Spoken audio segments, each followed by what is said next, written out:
Vieron que hay una idea de que a partir de la irrupción de las redes sociales, en el formateo de las conversaciones públicas, sobre todo el entretenimiento, es como que hay un corrimiento de los límites, vale todo, ¿no? Es como si fuéramos más libres de hablar de la manera en que somos y sin ningún tipo de reparo, y un cuestionamiento respecto de cómo el periodismo ha muerto y cómo los medios tradicionales, entre comillas, van perdiendo valor, van perdiendo lugar. Bueno, hoy pasó algo que le demuestra a todos aquellos que tienen responsabilidades sobre ese tipo de canales que la cosa es un poquito más seria de lo que se suele plantear. Te voy a indagar porque vos omitiste de manera intencional en tu declaración jurada y porque además metiste un montón de falsedades.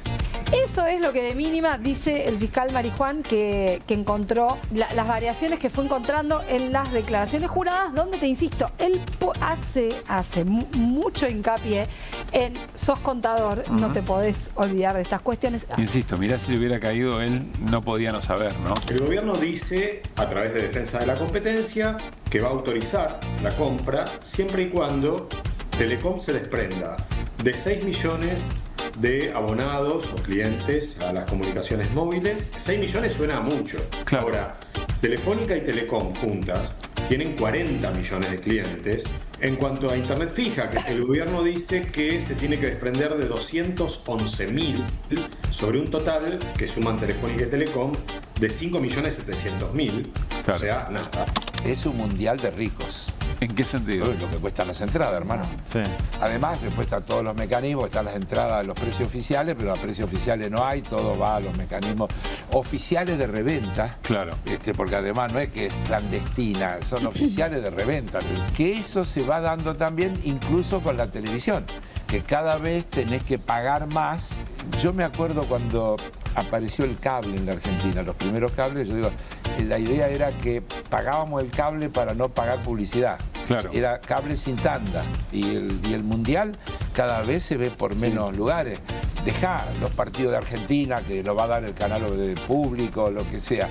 El único operador que puede paquetizar todo es Telecom / Clarín. Entonces, esa posición privilegiada de Telecom, en cualquier país donde Defensa de la Competencia actúe con solvencia, sería revisada. No es el caso como te digo, o sea, es un maquillaje, y yo pienso además, visto que todavía hoy Milei conserva el tuit fijado, Clarín, la gran estafa argentina, dice, es una capitulación por parte de Milei.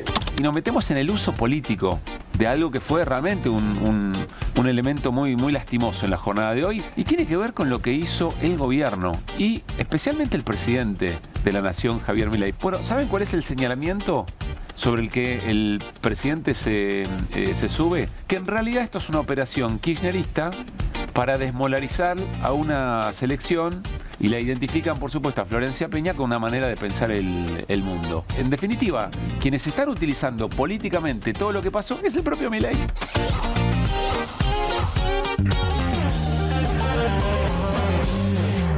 ¿Qué tal? ¿Cómo andan? ¿Qué dicen? Buen viernes por la noche. Gracias por estar ahí. Estamos arrancando QR modo viernes, superficialmente profundos, con José Amore. Hola, José. Hola, ¿cómo andan? Muy buenas noches, bienvenida. ¿Cómo estamos? ¿Bien? Bien, los extrañé. Muy bien, sí, nosotros también. Hola, Guido Bambini. ¿Qué tal? Buenas noches. ¿La extrañamos a José Sí, claro. Amore? Sí, le extrañamos a José Amore. Bueno, ¿todo bien? Bien, todo Gracias en orden. por estar, querido Guido. Vamos a arrancar porque tenemos mucho para compartir. Recuerden, el compromiso es, repasamos un poquito la semana a modo viernes e identificamos algunas cosas que por ahí, de tanto estar en la coyuntura, se nos pasaron algo de largo, incluso sobre temas que hayamos conversado. Arranquemos con la voz del día. Decidimos no tocarla, no, que quede así. Es un símbolo de una época, la gente cantando, unidos por una canción, por un mundial, sin esta puta grieta que nos lleva al fracaso.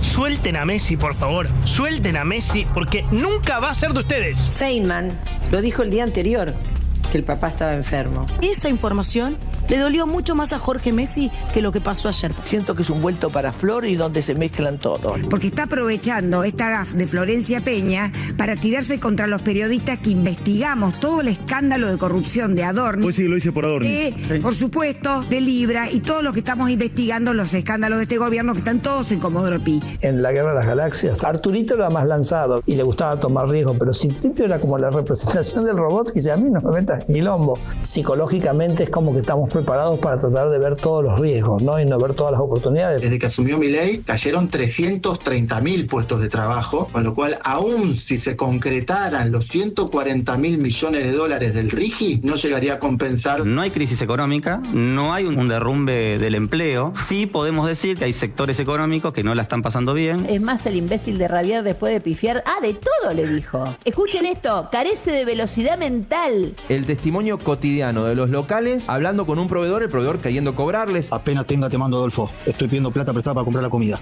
Adolfo, es desesperante, ¿eh? No vendo una mierda, boludo.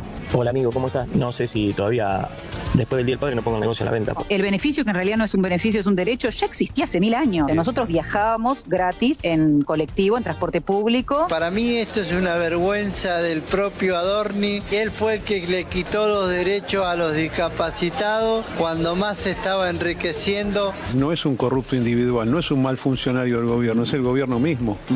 Él es socio de Karina Milei y de Javier Milei, si no, no tiene otra explicación. Adorni roba para la corona. La verdad que si el presidente Javier Milei decide ir al acto de la bandera con el mentiroso serial de Adorni, es un insulto a la ciudad de Rosario, es un insulto a la bandera. Venimos a decirle a quien esté confundido que esa bandera es la nuestra y que le hemos prometido lealtad solo y exclusivamente a esa. La alegría del Mundial pasa por un lado, pero tampoco uno puede estar feliz totalmente, porque yo creo que merecemos una felicidad más completa, ¿no? Bueno, hay que pensar en el futuro y pensar que hemos salido cosas peores. Nos han bombardeado, nos han desaparecido y acá estamos. Beso a beso, me enamoré de ti. Beso a beso. Nada más. Y nos vamos esta tarde a Dallas a ver nuestros campeones del mundo.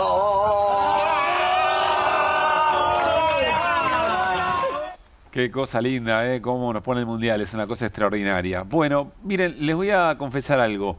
Tenemos una rutina que más o menos vamos rompiendo con José y con Guido a medida que avanza el programa para enojo, frustración o delirio de nuestros compañeros en la producción, con quien estuvimos muchas horas haciendo esto. Pero recién, mientras estamos repasando las voces, me cuenta Juli Romero, nuestro productor, que a esta hora y en algunos otros pueblos andan diciendo que la selección en realidad es mileísta y que le está dando pelea, que no juega solamente contra los rivales de su grupo, sino que también juega contra un relato kirchnerista o algo por el estilo.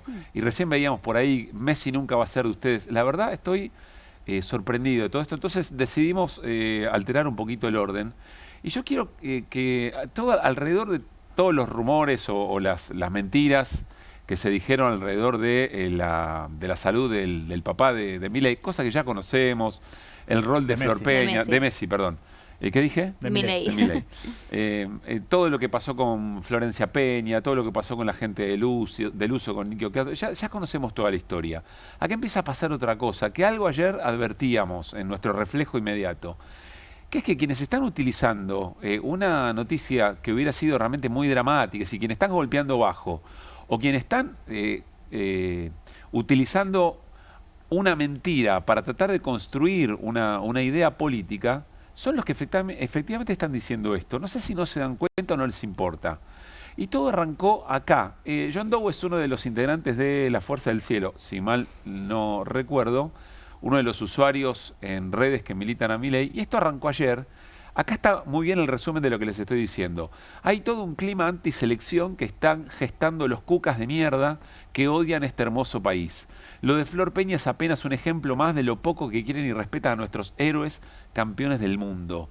Es decir, hicieron de un episodio muy desafortunado, por el cual ya asumieron responsabilidades quienes efectivamente la tienen, desde el director del canal hasta la producción, hasta la propia Florencia Peña, de algo muy poco feliz, pero que de ninguna manera tiene todo esto por detrás. Entonces, lo que planteamos, a ver si estamos de acuerdo, que quienes están usando eventualmente la salud del padre de Messi son los que están queriendo instalar esta idea, que me parece tremenda, a lo que se sube incluso también el propio ministro de Economía. Bueno, ayer lo hizo Milei, pero el ministro de Economía hoy, que posteaba esto también, por respeto a Messi y su familia y los jugadores de la selección, dejemos de hablar de la boluda esta y volvamos a disfrutar del Mundial. Es solo una humilde sugerencia. hay que hacer un ejercicio para ver las respuestas que le dieron a Caputo respecto de su propia materia, la responsabilidad sobre el devenir económico de la Argentina. Y teníamos algo más, ¿no? Para bueno, el de Javier Milei, que ayer lo compartíamos. Mostremos apenas, si quieren, un par de párrafos, porque era muy extenso, pero va todo en la misma línea. Es decir, tratar de utilizar todo lo que ocurrió, que nadie defiende, nadie desea, para decir que en realidad hay un sector de la política argentina que quiere que a la selección le vaya mal. Cuando uno cree que ya lo ha visto todo por parte de los medios, determinados personajes se ocupan de recordarnos que siempre pueden caer más bajo, etcétera, etcétera, etcétera.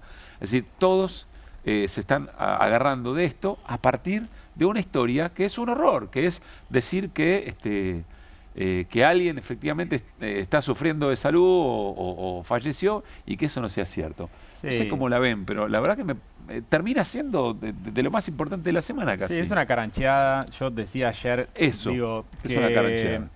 Digamos, lo tomaron como un salvavidas y para pasar el día, me parece, en un contexto, digamos, de una semana complicada, no solamente por las cuestiones económicas, el mercado interno que no reacciona, sino todo lo que está referido en torno a Manuel Adorni.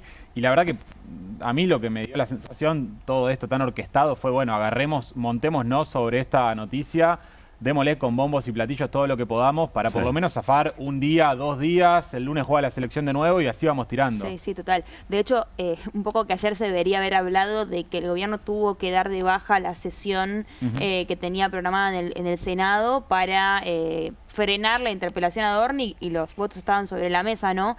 Con mucha negociación en el medio y demás, se subieron al tobogán de Flor Peña para dejar de hablar de la agenda que los persigue, que es, bueno, la corrupción de Manuel Adorni, pero además yo creo que sí tratan de capitalizar este evento para hacer una especie de lavado de cara sobre su propia ausencia de nacionalismo, de sentido patriótico, porque el nacionalismo de este gobierno es de cotillón, o sea, es un patriotismo, es un cosplay de patriotismo, ¿no? No están haciendo nada realmente para defender la soberanía argentina, más bien te diría todo lo contrario. Por más que ahora se hagan los abanderados y salgan a defender a la selección, ¿qué hacen por el deporte argentino? Para que los pibes puedan seguir llegando a la A de los clubes y defender la bandera y el escudo nuestro en las selecciones, las mejores selecciones del mundo. No hacen absolutamente nada para que eso pase. Ahora quieren hacerse los que se suben a el tren de Messi, ¿no? Y de la selección argentina, pero la verdad es que todo lo contrario, si tenemos que ubicarnos en la cuestión pragmática, ¿no? Práctica. Sí, desfinanciaron los clubes de barrio, digo, no hay política para los clubes de barrio, los tarifazos que tienen que enfrentar los clubes de barrio los tienen con la soga al cuello. ¿Sí? Está muy bien lo que plantean, no lo había pensado de esa manera.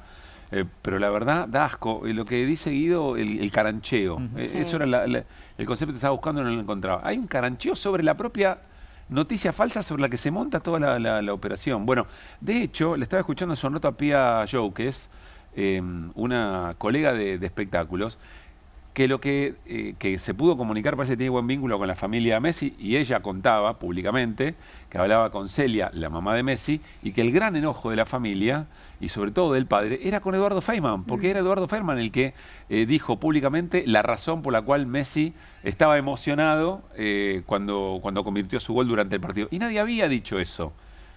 Es decir, a un periodista profesional con todas las luces al que nunca le caen, es el que efectivamente filtró algo que la familia no quiso filtrar. Pero pasa inadvertido y nadie se mete de esa manera con eso. El propio Eduardo Feynman, que alguna vez dijo que Kate Perry había ido a ver a Cristina porque había ostentado un cuadro de Evita, ¿se acuerda? Y era todo verso. Y no sé cuántas disculpas eventualmente pidió, pero ahí no lo invocan, digamos, ¿no? A Eduardo. Esto cruzado por lo que ayer decíamos también, la lógica de algunos medios que pierden rigor, y en perder el rigor y faltar el respeto al periodismo profesional, hacen de eso un gran negocio del entretenimiento audiovisual. Bueno, ahí también se cuela esa discusión, pero la verdad, lo que estamos viendo en estas horas nos impactó. La noticia del día, para hacerle caso un poco a José y volver el foco donde debería estar, tiene que ver con esto. Reunidos en Olivos con el presidente de la Nación, bastantes horas, creo que desde la mañana hasta las 3 de la tarde. Adrián Ravier será el nuevo vocero presidencial. Todos los éxitos en esta nueva etapa, Adrián querido, gran desafío por delante. Serás la voz de quien está haciendo grande a la Argentina nuevamente. Bueno, Manuel Adorni dejó de ser el vocero del gobierno veo dos cosas, a ver qué ven ustedes. Por un lado, la ratificación de que Adorni no podía más enfrentar a la prensa, así que ese rol ya no lo podía cumplir. Por otro lado, también es como decir, bueno, acá no está, pero acá sí. Es decir, también es la ratificación de Manuel Adorni como jefe de gabinete. Sí. ¿No? Son las dos cosas. Sí, sí, naturalmente. Y además, bueno, a ver, como reflejando la ausencia del rol que tenía como vocero, ya los cargos medio mezclados, ¿no? Porque Adorni dejó de ser vocero hace mucho tiempo. Sí. Él dijo que quería seguir siendo la voz del presidente, pero a mí me sigue pareciendo, a ver, una forma de ganar tiempo en algún punto, y por otro lado, un reconocimiento pragmático que de alguna manera celebro, un gesto de madurez, de darse cuenta que no pueden vivir sin vocero, o sea, y menos que la persona encargada de comunicar no puede estar, digamos, atestada de acusaciones de corrupción cada vez que quiere poner en relieve el éxito de alguna política pública. Sí, bueno, recordemos que una de las últimas conferencias creo que estaba con Caputo y, si no me equivoco, con Monteoliva. Sí. Y dijo, miren, solo vamos a hablar de esto, no se puede hablar de otra cosa. Todas las preguntas le fueron a Adorni, eventualmente. Creo que alguna más al propio Caputo sobre riesgo Cuca, algo por el estilo. Tal cual. No lo iba a poder lograr nunca. No, y en un contexto donde el gobierno tiene que salir a dar la batalla en materia de tratar de explicar algún que otro indicador que le está dando bien en términos macroeconómicos, ante la debacle del mercado interno, las 26.000 empresas que han cerrado. Bueno, claramente Adorni no podía responder o intentar esbozar alguna respuesta vinculada a la economía. Ponen a Adrián Rabier, lo vamos a ver, un economista, que va a intentar desde esta vocería, bueno, tratar de llevar alguna buena noticia para en la batalla cultural y en la batalla en el plano de lo económico, intentar que dar una mejor imagen del devenir económico del gobierno. Y hay que ver qué ocurre. No lo estaba pudiendo hacer Guido, porque en las primeras conferencias de prensa le van a preguntar por Adorni, obviamente. Sí, claro. Y habrá que ver de qué está hecho Adrián Rabier como para posicionarse en ese sentido. Muy interesante lo de Patricia Bullrich, que viene siendo de lo más inteligente que el gobierno puede mostrar, aún en la tarea de desprenderse. Muchos éxitos en esta nueva responsabilidad. Adrián Rabier es diputado nacional, ¿no? Representa La Pampa. Sí, claro. Un gran paso para destrabar la comunicación del gobierno y mostrar con claridad el esfuerzo de todos los argentinos y los resultados de todos los días. Esto es lo que quería decir Bullrich, ¿no? Por fin se dan cuenta de lo que les estaba diciendo. Había que destrabar esta situación de alguna manera, por lo menos a medias. Sí, y además para mí, te iba a decir, la otra observación que se puede hacer respecto a la llegada de Rabier es que fue en algún punto un triunfo de Bullrich, porque ella es la que venía pidiendo una salida elegante para Adorni durante toda esta semana, desde la anteúltima reunión o última reunión de equipo que tienen todas las semanas. Ella fue la que interpeló a Manuel y le dijo, vos tenés que dejar el cargo porque estás prejuzgando al presidente, pero además porque el hecho de que Rabier se retire de su rol como diputado termina, digamos, concurriendo en que lo reemplace Martín Facha, es el apodo, Matzkin, actual subsecretario de Programación Federal y Articulación Legislativa del Ministerio de Seguridad y hombre de Patricia Bullrich. O sea que termina habiendo un movimiento que la favorece al final del día porque pone un pie en la Cámara Baja. Mirá vos, interesante el dato que trae José. Siempre hay que estar viendo, ¿no? El Facha. Porque claro, al estar intercalados eventualmente en las listas, exacto, siempre aparece alguien en otro sentido. Bueno, ¿qué opinaba el presidente de la Nación sobre el flamante vocero? Qué lindo este tuit junto al adjunto, ya que muestra lo flojito que sos conceptualmente. Deja en claro la ensalada que tenés en la cabeza el excelentísimo doctor Rabier haciendo papelones propios de un amateur que dan vergüenza ajena. Vos sí ensuciás a los austríacos. Y ahí hace un posteo del propio Rabier en algún momento. Después creo que se amigaron. Es economista Rabier, ¿no? Es economista, es doctor en economía. Sí, hay un archivo importante de Javier Milei discutiendo, o planteándole de su lentitud en materia de respuestas. No sé si lo tenemos. Ahí está, mirá. Rabier carece de velocidad mental para ser parte de un debate de TV. Bueno. O sea, después se amigaron, escribieron un libro en conjunto de macroeconomía. Se presenta la semana que viene, ¿no? Sí, exactamente. Esto es parecido a lo que Carlos Pañi decía de Adorni la semana, ¿no? Indigencia cognitiva. Sí. Está bien. Bueno. Sí, no siguió con esa... No siguió generando insultos tan rebuscados o elocuentes el presidente, Sí, ¿no? pero después se amigaron. Después se amigaron y en la actualidad, bueno, Ravier fue presentador de alguna de las charlas que dio el presidente con Juan Carlos de Pablo, el economista, sobre distintos economistas como Adam Smith, Keynes, en el Palacio Libertad, no llamado Palacio Libertad o renombrado Palacio Libertad, ex CCK. Fueron estas charlas. Así que sí, parece que se amigaron Ravier y Milei. También alguien podría decir, che, pará, y las cosas que dijo del ministro de Economía, el propio Milei. Y yo coronaría todo esto, de la propia Patricia Bullrich eventualmente, yo coronaría todo esto diciendo lo que Cristina Fernández de Kirchner suele plantear, ¿no? ¿Cuánto duran? En 6 meses. Los resentimientos. ¿No? Cualquier resentimiento o diferencia política proscriben. Claro. Que no sé si eso eventualmente es cierto, digamos, ¿no? Visto lo que está pasando en el peronismo. La interna te diría que lo pongo en duda. No sé si es una expresión de deseo o efectivamente funciona así, pero en el caso de Milei no asusta tanto. Vamos a compartir una foto. Lorena Villaverde, la diputada nacional, la subió hace un rato o no más.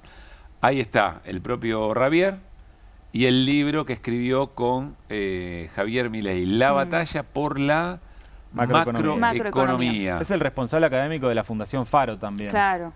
Muy vinculada a Santiago Caputo y que dirige Agustín Laje, ¿no? Bueno, razón por la cual dicen que había un problema también para encontrar el reemplazo a Adorni eventualmente, porque también era parte de una disputa en la propia interna del gobierno. Es decir, si salía alguien de tanta confianza de Karina Milei y había resultado en esto, el propio Santiago Caputo, que viene recuperando algunos casilleros en esa discusión, sentía que tenía que poner a alguien más de su espacio.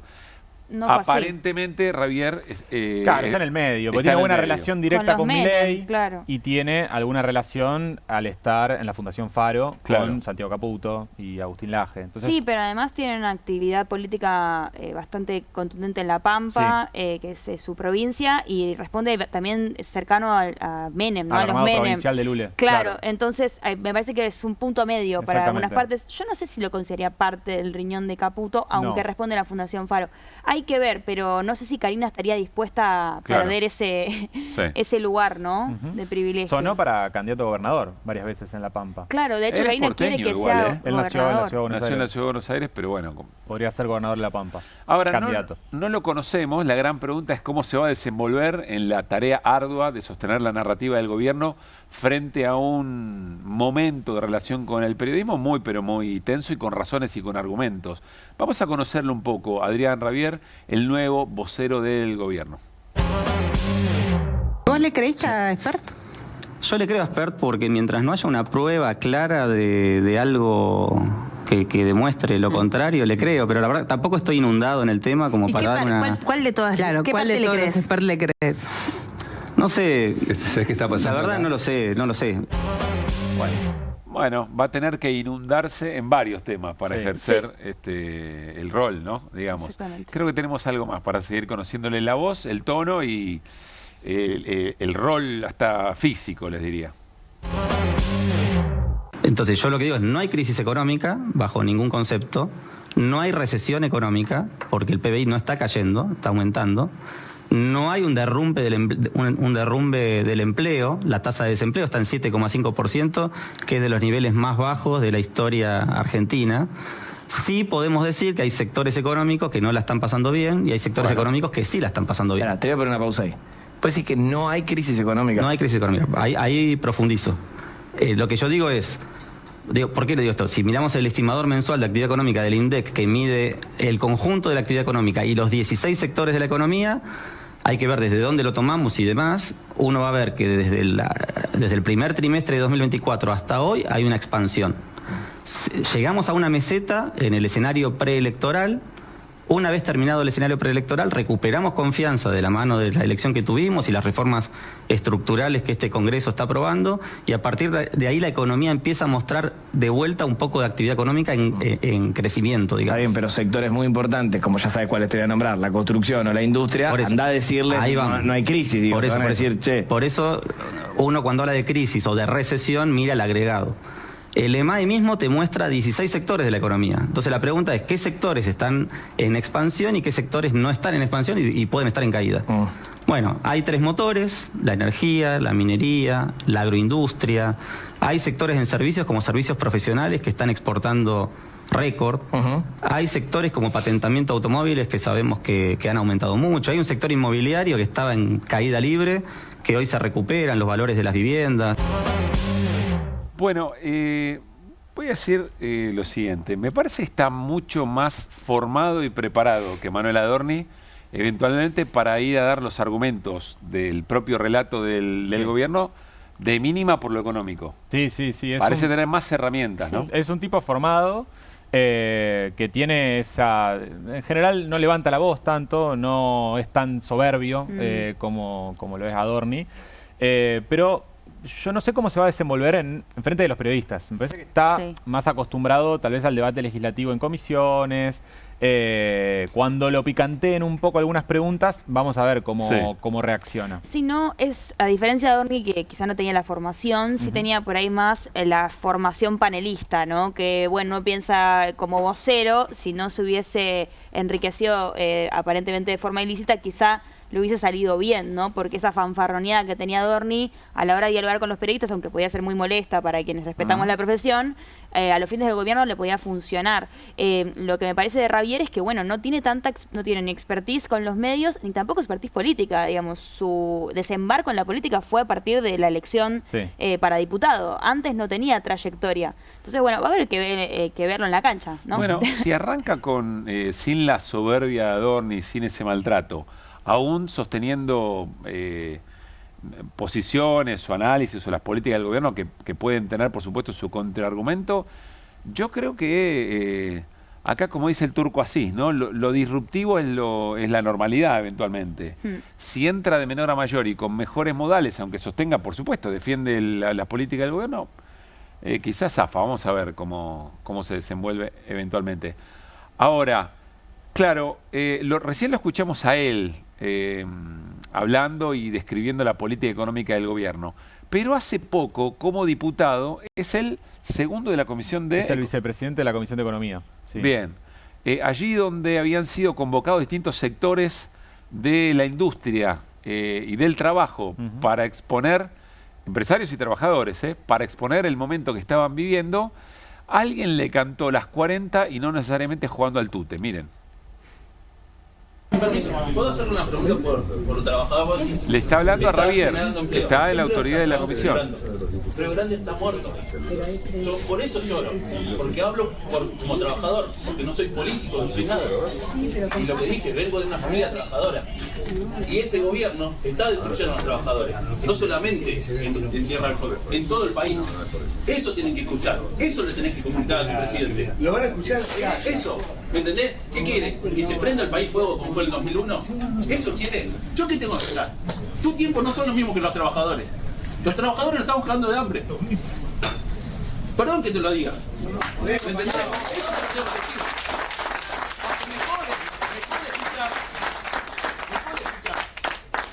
decir. Eso.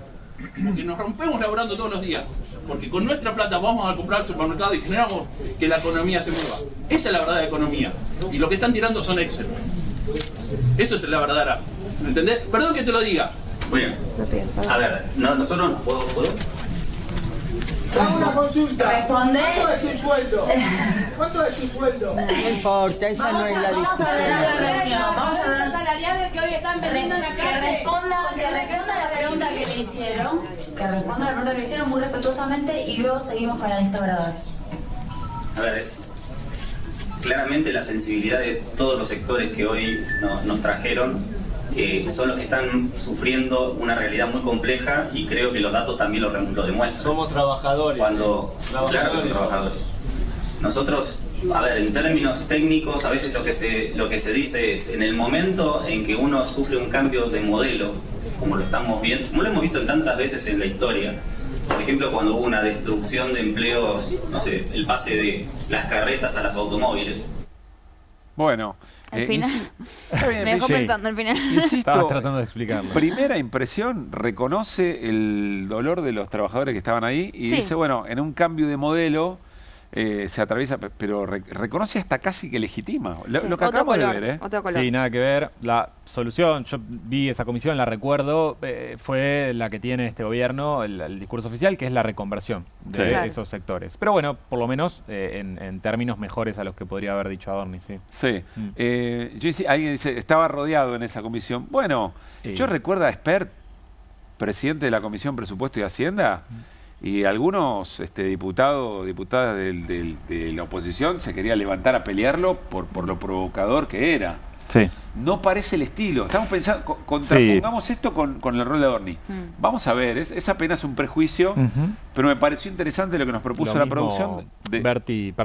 Lo mismo Berti Venegas Lynch, que muchas veces también es más provocador, corta los micrófonos de los diputados de la oposición. Que es el actual presidente de Presupuesto de Hacienda. De la Comisión de Presupuesto, exactamente. Bueno, interesante lo que nos propuso la producción de conocerlo un poco más a alguien que estaba muy bajo radar. ¿Cuál es la foto de la semana? Y todavía estamos aquí en el tema Adorni. Y sí. Patricia, después del hat-trick de Messi, festeja. La vio toda, ¿no? Sí. Dijo, yo tiro un 3, ¿no? ¿Quién me va a decir algo? Que lo interpreten como quieran, claro, ¿no? Con la camiseta de la selección. Si no tuviera la camiseta de la selección era... No, ya es raro. Está ahí de una película que habla de esta cuestión. ¿Sí? Sí, no importa igual. De Scorsese, Bastardos sin Gloria. Tenés razón. Dicen una gran escena con jerarcas nazis, ¿no? Que dicen, se dan cuenta de que uno es espía porque hace el 3 así en vez de así. Bueno, no importa. Pero ¿el mundo está dividido o no? Véanla. Es una minoría la que hace esto, ¿no? No, yo creo que es así, ¿o no? Claro. La mayoría hacemos así. Es intuitivo, me parece, sí. Pero bueno, evidentemente la naturalidad en otras personas es distinta. Bueno, y finalmente cerramos tema Adorni. Nada más que decir que la semana que viene es una semana muy importante, hay sesión en diputados. Efectivamente. Veremos qué pasa mañana en Rosario, con la presencia de Adorni.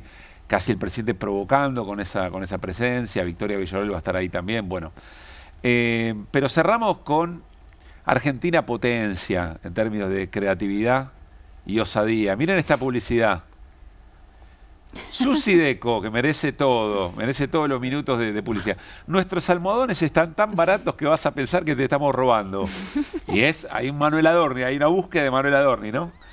No necesitas ningún pendrive, solo entra a nuestra tienda online, susideco.com.ar. Lo favorece la idea de Adorni, ¿no? Sí, puede ser. Y para mí un poco más lo de dejaron pelo. ahí, viste, que no se notara mucho. A tan solo 9.450 con relleno incluido. Es barato, ¿eh? Está bien los precios, ¿no, Manuel? Era buscar un poquito, era comparar, ¿no? El primer comentario, 97% algodón, 3% No lo había visto, extraordinario. Maravilloso. La verdad. Bueno, muy interesante. Nos vamos a ir metiendo de a poquito en otro de los temas de la semana. Nos va a acompañar varias semanas. Disculpen, estoy un poquito alérgico. Tiene que ver con el Mundial, la semana del Mundial. Miren esta joya, lo digo así, de la CGT y un spot del Mundial. Miren. Esta camiseta es vieja. Tan vieja que vio a Maradona levantar una Copa del Mundo. Sobrevivió mudanzas, lavados a mano. Sin embargo, acá está. No se rompió, no se destiñó. Esta camiseta es argentina. No solo porque diga Argentina, sino porque se hizo acá. Alguien cortó la tela, hubo una costurera, un operario textil. Alguien alineó las franjas, cosió el escudo. Antes de esa persona hubo otras. Fabricaron el hilo, tiñeron el algodón y diseñaron el molde. Después vino el camión, el depósito, el local del barrio. La camiseta doblada con cariño. Esta camiseta dio empleo, sostuvo talleres y movió la industria nacional. Las camisetas siguen existiendo, pero muchas ya no se hacen acá. Llegan del exterior, vienen en contenedores. El escudo es el mismo, el precio a veces más bajo. Lo que no está en todas es el trabajo argentino. Ese trabajo que deberíamos defender con la misma fuerza con la que defendemos la celeste y blanca de la mano de Messi. Todavía uso la de mi viejo del 86 como un tesoro, porque las nuevas no duran tanto. A veces se rompen más rápido. Muchos de aquellos trabajadores que vistieron la ilusión de todos ya no están. Tampoco los talleres que los empleaban. Ojalá que junto a las glorias de la selección podamos gritar los goles transpirando nuevamente una camiseta 100% industria argentina. Bueno, está bien, ¿eh? Está muy bien. Está bien. ¿La CGT lo hizo? Está muy, pero muy bien. Cuando la vimos, recordamos algo con la producción del programa, hace algunos meses. No les voy a decir quién lo hizo. Primero quiero que miren a ver si ven algunos puntos de comparación con esto que hizo la CGT, por supuesto reclamando la vida de la industria nacional, ¿no es cierto? Sobre todo el sector textil. Miren esto. Hubo un tiempo de desgracia para la humanidad en el que se creía... Ya vamos a volver, ya vamos a ir a Belgrano. Ahí lo estamos buscando. Insisto porque inmediatamente conectamos con esto, que por lo menos yo lo vi hace algunos meses. Creo que en cada charla en la que quien lo produjo participa, lo muestra por estos tiempos. Y es toda una definición de país. Miren. Encender una llama. Un gesto mínimo, cotidiano, pero nada sencillo. Porque para que esa llama se encienda, primero tuvo que haber gas. Un gas que se extiende bajo el suelo de una ciudad para alimentar a cientos de miles de hornallas como esa. Pero para que el gas llegue a la ciudad, antes tuvo que viajar miles de kilómetros por tubos de acero que operadores de grúa descargaron, soldaron y enterraron entre mates al costado del camino. Y para que existan esos tubos, antes hubo que producir el acero, fundiendo minerales en hornos que usan energía eléctrica generada por una central que a su vez convierte gas en electricidad. Pero para convertirlo, antes fue necesario liberar ese gas atrapado hace millones de años en una roca a más de 3.000 metros de profundidad, inyectando agua almacenada en un tanque neuquino y arena que viajó desde Entre Ríos en un acoplado diseñado por una pyme santafesina. Agua y arena a altísima presión que recién empiezan a fluir cuando una ingeniera, desde una Databan fabricada en Mar del Plata, le indica a un operario en campo el instante preciso para abrir la válvula por primera vez en el turno de las 5 de la mañana. Pero para que ese operario estuviera ahí, hubo que construir los dormitorios y los baños, llevar materiales y levantar un campamento fabricado por una pyme bonaerense que se volvió el hogar temporario de trabajadores que una flota de camionetas hechas en Zárate. Bueno, y así 3 minutos llegan hasta el pan que producen efectivamente panaderos y panaderas para abastecer a los laburantes que están en esos dormitorios donde pasan muchos días mientras trabajan efectivamente para construir todo eso. ¿Quién produjo esto? Chachán. Tienen la respuesta. Y yo creo que sí. ¿Lo digo? Diga. No sé, no me acuerdo, pero creo que es del Frente de Todos, ¿o no? No. No, de un grupo empresario, ¿no? De un grupo empresario. Señor. Tremendo. A ver si lo saca José. ¿Qué grupo ¿Algún empresario? italiano? Sí. Wow. Es correcto. Mis aplausos van para Pablo. Increíble. Hay un punto en común, ¿no? Con lo que hizo la CGT. Te juro que pensaba que era un spot de Frente de Todos. No, sí. lo hizo el grupo Techint y lo suele mostrar Pablo, pero está claro, en la reivindicación. Ahora bien, decimos desde QR, si la CGT y el grupo Techint Empresarios tienen tanta claridad respecto de cómo funciona un país de desarrollo productivo, inclusivo industrial, que genera empleo, primero, encuéntrense y hagan, defiendan el modelo.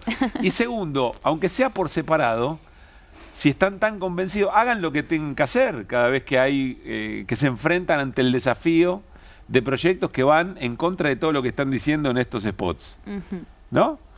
Porque evidentemente lo tienen claro.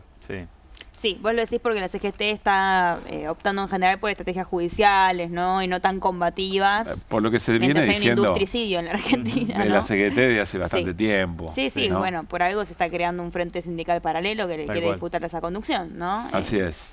Así que para los spots, Techint y la CGT, pero estaría faltando. Le dijo De Paul a Nico Paz, meta la pata. Meta la pata. Claro. Meta la pata. Efectivamente. Bueno, hablando de la CGT, nada que ver, lo traemos de la nada. Ayer en Floreal, en el canal de stream del Centro Cultural de la Cooperación, entrevistamos a Eduardo Valdés, una charla larga, con mucho tiempo para escucharlo reflexionar, y en un momento, hablando de la interna del peronismo, insisto, piensen que venimos de conectar con la CGT, dijo esto, miren qué fuerte. Así que hay de mínima 2 peronismos. Y hay un peronismo o hay una disputa dentro del peronismo que no le cae tan mal cierto modelo que expresa Milei. Pero es que no te quepa duda. Escúchame, ese peronismo lo inauguró Augusto Timoteo Bandor. Para estar con Perón hay que estar contra Perón. ¿Eso es lo que está pasando ahora? 65, claro que sí. Cuando yo veo el 30 de abril, y lo digo con todo el dolor del alma, porque fui a ese acto, que fue el acto de la CGT con motivo del 1 de mayo. Le pido a Héctor Daer. Estaban Héctor y Rodolfo Daer.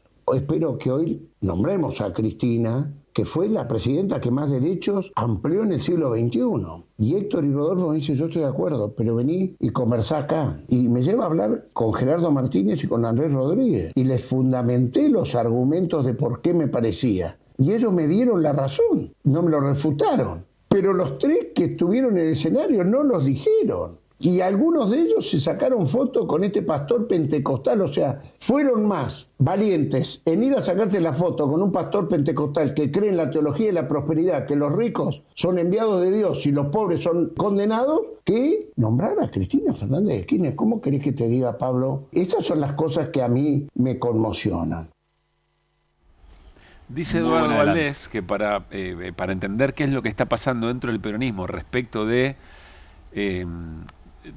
lugar y el sentido que tiene el hecho de que Cristina Fernández de Kirchner esté detenida, esté presa, proscripta en la mirada del propio peronismo, hay que remitirse a la figura de Bandor, de la construcción del peronismo sin Perón. Me pareció bastante fuerte, ¿no?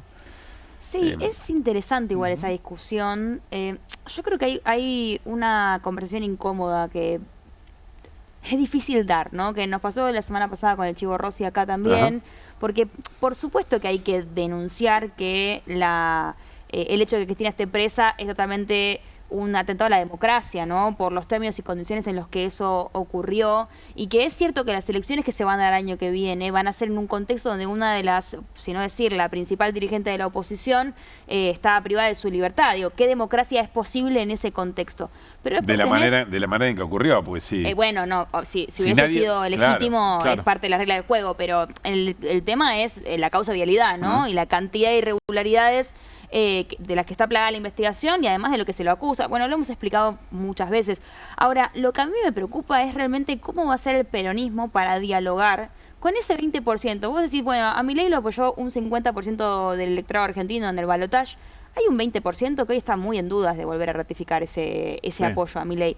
Y dentro de ese 20%, según obviamente todas las estimaciones de las encuestas estoy hablando, no según lo que a mí se me cante, hay una actitud de decir, necesitamos un cambio de rumbo, ¿no? Este gobierno no está funcionando. Pero ese 20% te diría que en su mayoría es muy antiperonista, ¿no? O sea, que tiene una negación muy ardua y además casi te diría un trauma emocional por lo que fue el último gobierno de Alberto Fernández con el peronismo. ¿Cómo va a ser para dialogar la dirigencia peronista que tiene ambiciones electorales en 2027 con ese sector si lo primero que van a poner en la mesa de la discusión es Cristina libre? Que insisto, es recontra necesario hablar de eso, pero me parece que ahí hay como una falta de visión. Me pongo del otro lado, digo, ¿cómo querés que llevemos adelante una propuesta política haciendo como si no fuera importante o determinante que la principal dirigente que nos representa está detenida de esa manera? Es una discusión difícil. En otro momento, Eduardo Valdés, le pregunto casi parecido a lo que estás planteando vos, y él dice, mirá, no lo sé. Claro. Me encantó ese no sé, porque de verdad, no es que hay que todo el tiempo hay que pronunciar esa frase, Cristina libre, Cristina libre, pero tampoco podemos hacer política y fingir demencia frente a una situación así, porque si lo hiciéramos, estaríamos como convalidando. Asumiendo que no es tan grave, bueno, es un detalle. Vamos a ver cómo se resuelve. Yo creo que lo deberían decir. Y en el siglo XXI, con las herramientas de inteligencia artificial que hay, también las debería usar la oposición en el sentido de targetizar, como se dice, o buscar, segmentar, es el término en español, qué discurso da la oposición a cada segmento de la oposición, que es variopinta también. Claro, claro. O sea, vos decís, no a todos hay que decirles Cristina libre primero. Exactamente. ¿no? Puede ser. Y después está también pretender que Kicillof pronuncie. Nadie duda de que Axel Kicillof cree que Cristina y que probablemente está injustamente presa. La va a indultar cuando sea presidente, si eventualmente lo es. No sé, se verá, pero quiero decir, nadie duda que lo cree. O nadie podría dudar que Kicillof le alegra que Cristina esté presa, porque entonces puede hacer política de otra manera y discutir su liderazgo. Pretender que Kicillof diga en cada acto exactamente lo que la cámpora quiere que diga, me parece que también es una... Pero es una encerrona, ¿no? Es una encerrona y, o sea, para dejarlo acá obviamente sobre la mesa, no vamos a resolver la interna del peronismo en QR, aunque nos gustaría, la verdad. Creo que en definitiva hay una contradicción entre decir estas elecciones no son democráticas, no son limpias e igual querer ir a disputarlas.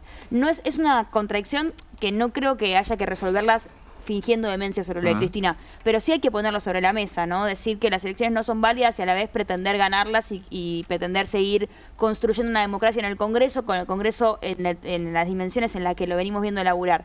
No sé, me parece que habla del grado de complejidad al que nos ha sometido también este gobierno, ¿no? Por el atropello constante de las instituciones. También la discusión es el modelo, debería ser para esa oposición, es el modelo. Tal cual. ¿no? Sí. En eso estamos de acuerdo. Que vuelvan las ideas. Que vuelvan las ideas. Bueno, es un programón. Es un programón. Cada vez que vamos a pagar algún comercio, ¿con qué pagan? Con QR, programón. Volvemos al Mundial. Lo pasamos muy rapidito, pero hay cosas que no queremos dejar pasar en este repaso de la semana. Miren lo que hicieron los brasileños en Filadelfia. Ustedes saben que en Filadelfia está la estatua de Rocky. Y dicen que es mufa. Ya no saben qué hacer. La estatua de Rocky. Entonces los brasileños fueron y le pusieron la camiseta argentina al Rocky. Ya no saben qué hacer. Uno, ya no saben qué hacer. Dos, está muy bien. Es muy gracioso, es muy divertido. Ellos, ¿cómo fue con el gato, el incidente con el gato de la selección brasilera? Neymar fue, desde ese momento que vienen en picado, ¿se acuerdan? No sé si fue Neymar. Neymar o algún jugador importante de la selección pasó brasileña. Un gato por ahí medio que lo maltrató. Que lo maltrató y desde ese momento estarán tratando de cambiar la suerte de Brasil. Me parece que deberían buscar eso más que mufar a la selección. De todas maneras me parece una genialidad, me causa mucha gracia. El jefe de prensa, Vinicius Rodríguez. En una conferencia de prensa saca un gato, es verdad. Sí, ahora recuerdo. Es cierto. Bueno, muy bien. Lindo, a pique. ¿Qué más tenemos del Mundial? A ver. Noruega. Miren lo que hacen los diputados noruegos. El remo que hicieron los hinchas de Noruega en el triunfo de Noruega en el Mundial. ¿Se imaginan si eso ocurriera acá? Acá no. El presidente es rockstar, ¿no? Y la orden la diera Germán Martínez, por ejemplo, ¿no? Dice, bueno. Y Lilia Lemoine haciendo también, ¿no? La primera vez que remando para el mismo lado, ¿no? Claro, veo que están todos para el mismo lado. Oposición y oficialismo están todos en el remo. En el remo, sí. Claro. Igual dame el fondo anticíclico que tiene Noruega y que hagan lo que quieran, ¿no? Digo, el fondo anticíclico que generaron con la regalía del petróleo y hagan lo que quieran. Bueno, pero eso es un Estado presente, interviniendo para la retribución. El amor por el Estado. Claro. Dame el amor por el Estado que tiene los noruegos. Muy bien. Bueno, ¿y esto? México. Ayer ganaron y quedaron primeros y pasaron ya a 16avos de final. Miren esto. Me encanta, me parece muy bien. Es impresionante. Wow. Hay que decir, nosotros para eso necesitamos ganar el Mundial, ¿no? Y la verdad que sí. Eso, pero bueno, son escalas. En semis también se festeja así. No, yo ya recuerdo el Mundial pasado, que bueno, no es lo mismo que este, pero que se terminaba en el obelisco medio ya después de fase de grupos en cualquier instancia. O sea, siempre había un grupo. Era verano también. Claro, son locales también, ¿no? Son locales, es verdad. Bueno, la producción dice a su modo que esto les parece mucho. Sí. Y algunas otras cosas de la selección mexicana. Yo no diría nada, porque hay que hay que jugar. Bueno, nos vamos ahora a Bangladesh. Miren los bengalíes, están más locos que nosotros. Miren esto. ¿Qué hicieron ahora? Es un fanfest. Están mirando el partido con la bandera argentina. Es impresionante esto. Increíble. Qué locura, ¿no? ¿Cómo adoptaron una selección? ¿Tomarán mate? Esto viene, por supuesto, a partir de los partidos de Argentina frente a Inglaterra y por lo que significa para Bangladesh lo que dejó la relación colonial, digamos. Claro. ¿no? Y a partir de ahí, Maradona es Un ídolo popular. Es extraordinario esto. Yo creo que acá no sé si se juntó tanta gente en alguna plaza para ver un partido. Sí. No, ahora. ¿Ahora? Ah, no. Para ahora ver el primer partido no hemos Estaría visto bueno, imágenes. Sí, no hemos visto todavía. Está bien, no sé cuántos millones son los bengalíes. Unos cuantos más que nosotros, me parece. Sí, claro. Bueno, cosas hermosas que va dejando el Mundial y muchas otras cosas más desde ya. 177 millones son los bengalíes. Casi 4 veces de nuestra población. Está muy bien. Bueno, llegó el momento Guido Bambini. Bueno. Tiene portada. A ver. Ok. ¡Apa! Mirá. Está muy bien. Por ahí se van los dólares. Está muy bien, exactamente. Bueno. Muy Playmobil todo, pero, pero muy inflable, ¿no? Las palmeras. Todo se puede pinchar también. Se Sí, puede pensar así. también. Bueno, ¿de qué vamos a hablar, Pablo, José? De la adjudicación de la hidrovía o la vía navegable troncal que se dio ayer. Del Paraná. Río Paraná. El Paraná, exactamente, y una parte del Río de la Plata. Eso es la vía navegable troncal por donde salen el 80% de las exportaciones de la Argentina.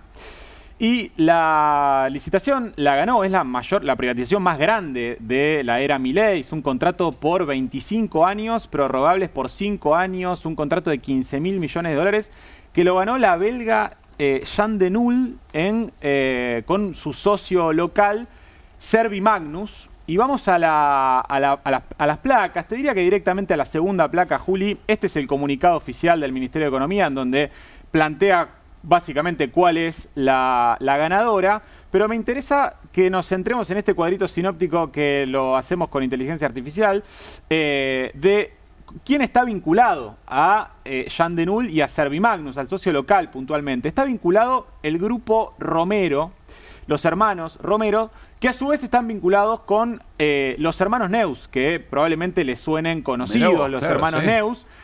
Amigos y vecinos de Santiago Caputo, ¿no? El monotributista, ¿no? Santiago, exactamente, desde la adolescencia. ¿Y qué rol juega Santiago Caputo en esta licitación? Bueno, quien está enfrente de la Agencia Nacional de Puertos y Navegación, Iñaki Miguel ¿cómo es el apellido? Arreceigor, perdón, sí, claro. No llegaba a leer. Es el titular de la Agencia Nacional de Puertos y Navegación, un hombre de Santiago Caputo, ¿no? Bueno, hermanos Neus que no solo se están quedando con buena parte de los contratos que va a tener para subcontratar este grupo económico que se quedó con la hidrovía, sino que también se han quedado con Transener, la principal distribuidora eléctrica de la Argentina, con las represas del Comahue también. Vienen ganando terreno los hermanos Neus en este nuevo esquema de poder de la Argentina. Pablo, una licitación que fue muy cuestionada. Fue muy cuestionada en una primera instancia por la coalición cívica, por el PRO, y también vamos a la siguiente placa porque tenemos los comunicados de la API, de la PIA, de la Procuraduría de Investigación Administrativa, que da cuenta de ciertas irregularidades que ha tenido, de cierta opacidad que ha tenido este procedimiento licitatorio. Lo leemos, ahí dice, tales como la forma de redacción de la cláusula anticorrupción de la licitación, las condiciones para una eventual cesión del contrato, los límites a la posibilidad de impugnar y a la presentación de ciertas formas societarias. Bueno, y hacia el final plantea que puede haber habido un posible direccionamiento del proceso. Se había caído en una primera instancia. En esta segunda instancia se había caído más o menos en febrero de 2025. Puede adjudicar en esta segunda instancia la privatización más grande de la era Milei. Recordemos que desde el 95 está operando Jan de Nul, desde el menemismo, La hidrovía, cuando digo operando, es cobrando un peaje a la carga, digo, a todos los buques que pasan por esa hidrovía. Dragado, balizamiento y peaje, ¿no? Exactamente. Esas son las funciones que se privatizan. Dos apuntes sobre esto. Primero, para más información sobre los hermanos Neus, una muy buena nota, fue nota de tapa de hace 3 números de la revista Noticias. Nosotros aquí la compartimos, vayan a buscarlo. Rodi recata una nota muy, pero muy interesante para ver ese vínculo que recién esbozaba Guido, ¿no? La relación entre los Caputo y los hermanos Neus. Y con qué tantos negocios de cuestiones muy estratégicas de la Argentina, sobre todo la energía, se están quedando.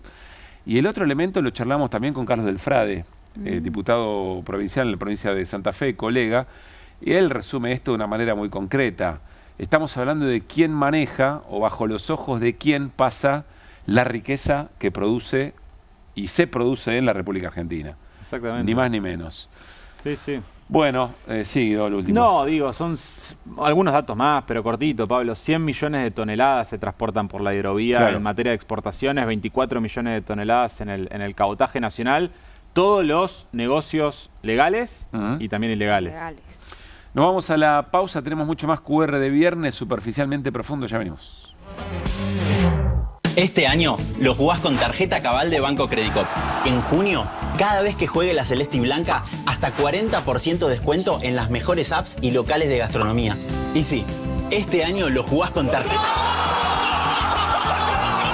Este año lo jugás con tarjeta Cabal de Banco Credicop.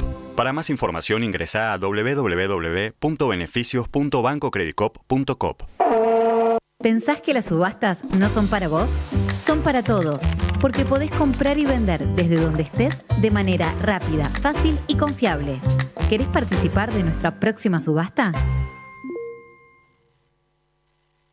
En Pilar contamos con Mimuni, nuestra herramienta digital de atención ciudadana para solicitar turnos, realizar trámites y gestionar reclamos de manera ágil y cercana. Descárgate la app o chatea con nosotros por WhatsApp a través de 11 52 38 68 64, las 24 horas del día. También podés acercarte a cualquiera de nuestros puntos Muni de lunes a viernes de 8 a 18 horas y los sábados de 9 a 15 horas. En Pilar seguimos acercando el Estado a todos y todas las pilarenses. Pilar presente con futuro. Escobar no para de crecer en obras, salud, educación, seguridad, cultura, deporte, en cuidado del ambiente y recursos naturales. Escobar no para de crecer en la promoción del desarrollo local con políticas que fomentan la producción y el empleo, el acceso a la vivienda y a mejores condiciones de vida como las cloacas y el agua corriente. Seguimos consolidando este proyecto de transformación, el futuro en nuestras manos. Escobar Municipio. La inteligencia artificial es el mayor territorio de disputa geopolítica del siglo XXI. No se trata solo de tecnología, es infraestructura estratégica, lucha de poder y reconfiguración del orden mundial. Un escenario complejo que es imprescindible comprender. Por eso quiero invitarte al curso ¿Quién gobierna la inteligencia artificial?, que voy a dar junto con mis amigos de Le Monde Diplomatique. Vamos a analizar quién controla la IA, cómo se usa en defensa y vigilancia, qué lugar ocupa América Latina y qué posibilidades reales tiene la gobernanza global en un mundo en tensión. Serán 4 clases virtuales, sincrónicas y asincrónicas, desde el 23 de junio, todos los martes a las 18:30. Para inscribirte, entra en el diplo.org y cliquea en la solapa de cursos. Te espero.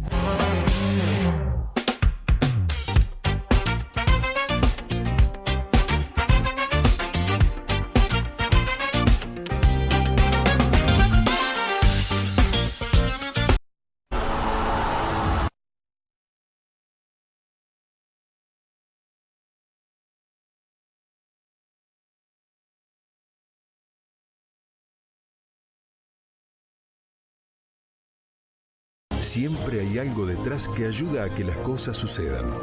Y eso es lo que hacemos. Detrás de un buen asesoramiento financiero está la entidad líder del Cono Sur. Puente.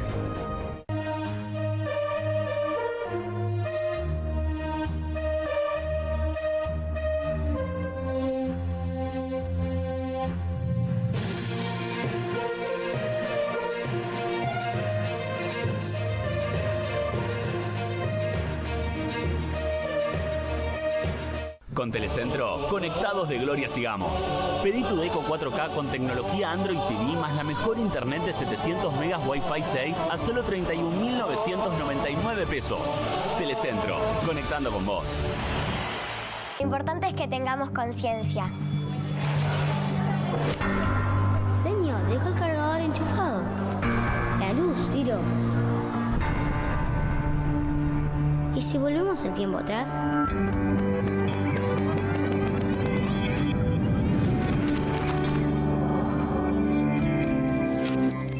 Sí. Pequeños cambios hacen una gran diferencia. Cuida la energía. Sumate al consumo eficiente. Sumate al cuidado del planeta. Edenor. ¿Sentís que en el trekking se cumplió el objetivo? Sí, la verdad que la temporada anterior se nos hizo muy cuesta arriba, pero creo que venimos una muestra de carácter. Todos los senderos son igual de difíciles, pero bueno, contento, ¿no? Con llevar esta camiseta a lo más alto y con darle una alegría a mi familia. Gracias. No, gracias a vos. Todos los días apostas por tu tierra. Y en Galicia compartimos estos valores. Tenés financiaciones para tu agronegocio. Tenés Galicia. Perfil presenta 2 colecciones de cuchillos Smart Cut de excelente calidad. La colección oro rosado, hoja de acero inoxidable con recubrimiento color oro rosado, que mejora la resistencia al desgaste, a las rayaduras, a los golpes y a la corrosión. Y la colección gradiente, hoja de acero inoxidable con recubrimiento antidesgaste con un diseño moderno y colorido que hará lucir tu cocina. Encontralos en todos los kioscos del país. Fascículo más cuchillo a tan solo 17.900 pesos.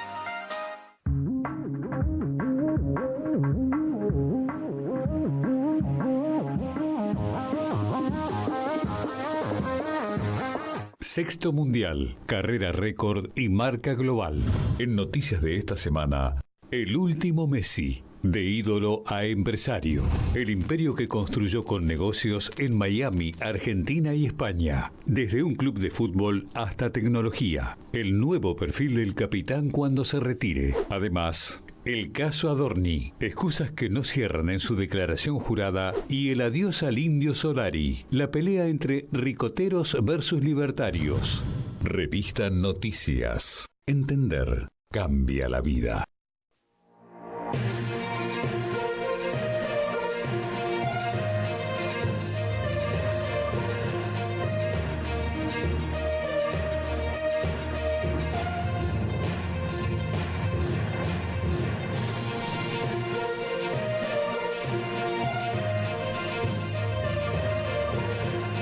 ¿Necesitas llegar tranquilo a fin de mes?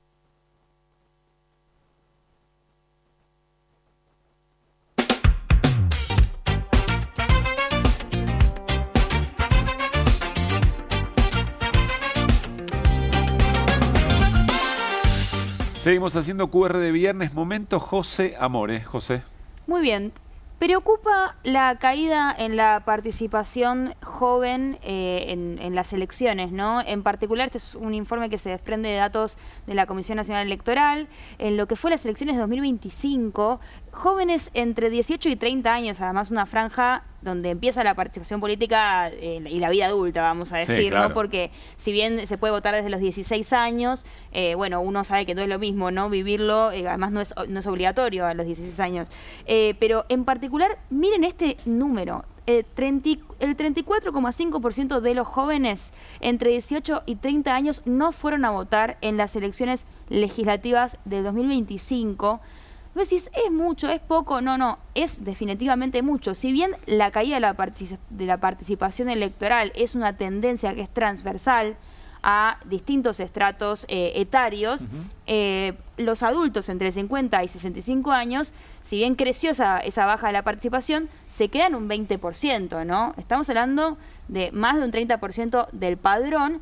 Y además, si uno compara estos estudios con otros que se han hecho sobre, por ejemplo, el rol que cumplen las instituciones políticas en jóvenes, en particular estoy hablando de uno que hizo Suán Córdoba, que es muy interesante, con jóvenes de Córdoba, te das cuenta que hay una crisis de representación te diría sin precedentes de la democracia para acá, en este sector etario que da por asumido el derecho al voto, pero a la vez no se preocupa por participar activamente de la vida democrática.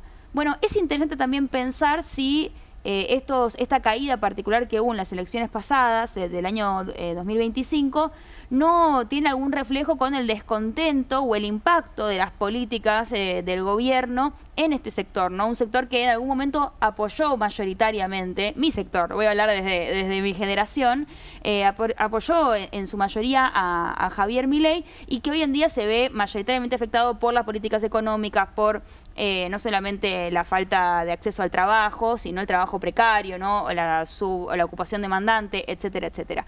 Dato que alarma y que vale la pena prestar atención porque acá también radica el futuro de la democracia. Sí, claro. Consulta, ¿son datos que se conocen ahora? Si es un desagregado. Exactamente. Que se conoció ahora. Sí. Y es un desafío enorme para la política en general, ¿no? Para la dirigencia política sobre cómo interpelar a estos sectores, porque es un dato muy concreto.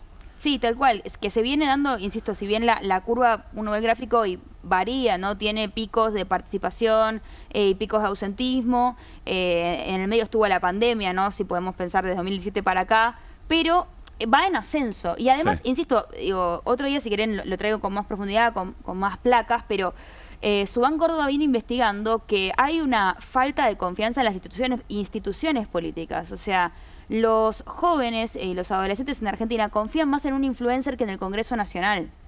Y esto no es un título para acá hacer un momento televisivo, ¿no? Estás queriendo impactar No estoy queriendo impactar con este dato. Esto es así, en el ranking de instituciones y de confianza, Congreso Nacional, sindicatos y movimientos vinculados, por ejemplo, a los derechos humanos o al feminismo, no representan en la mayoría de los jóvenes algo que inspire confianza. Es bastante interesante porque además también este es el sector etario que se informa principalmente por redes sociales, ¿no?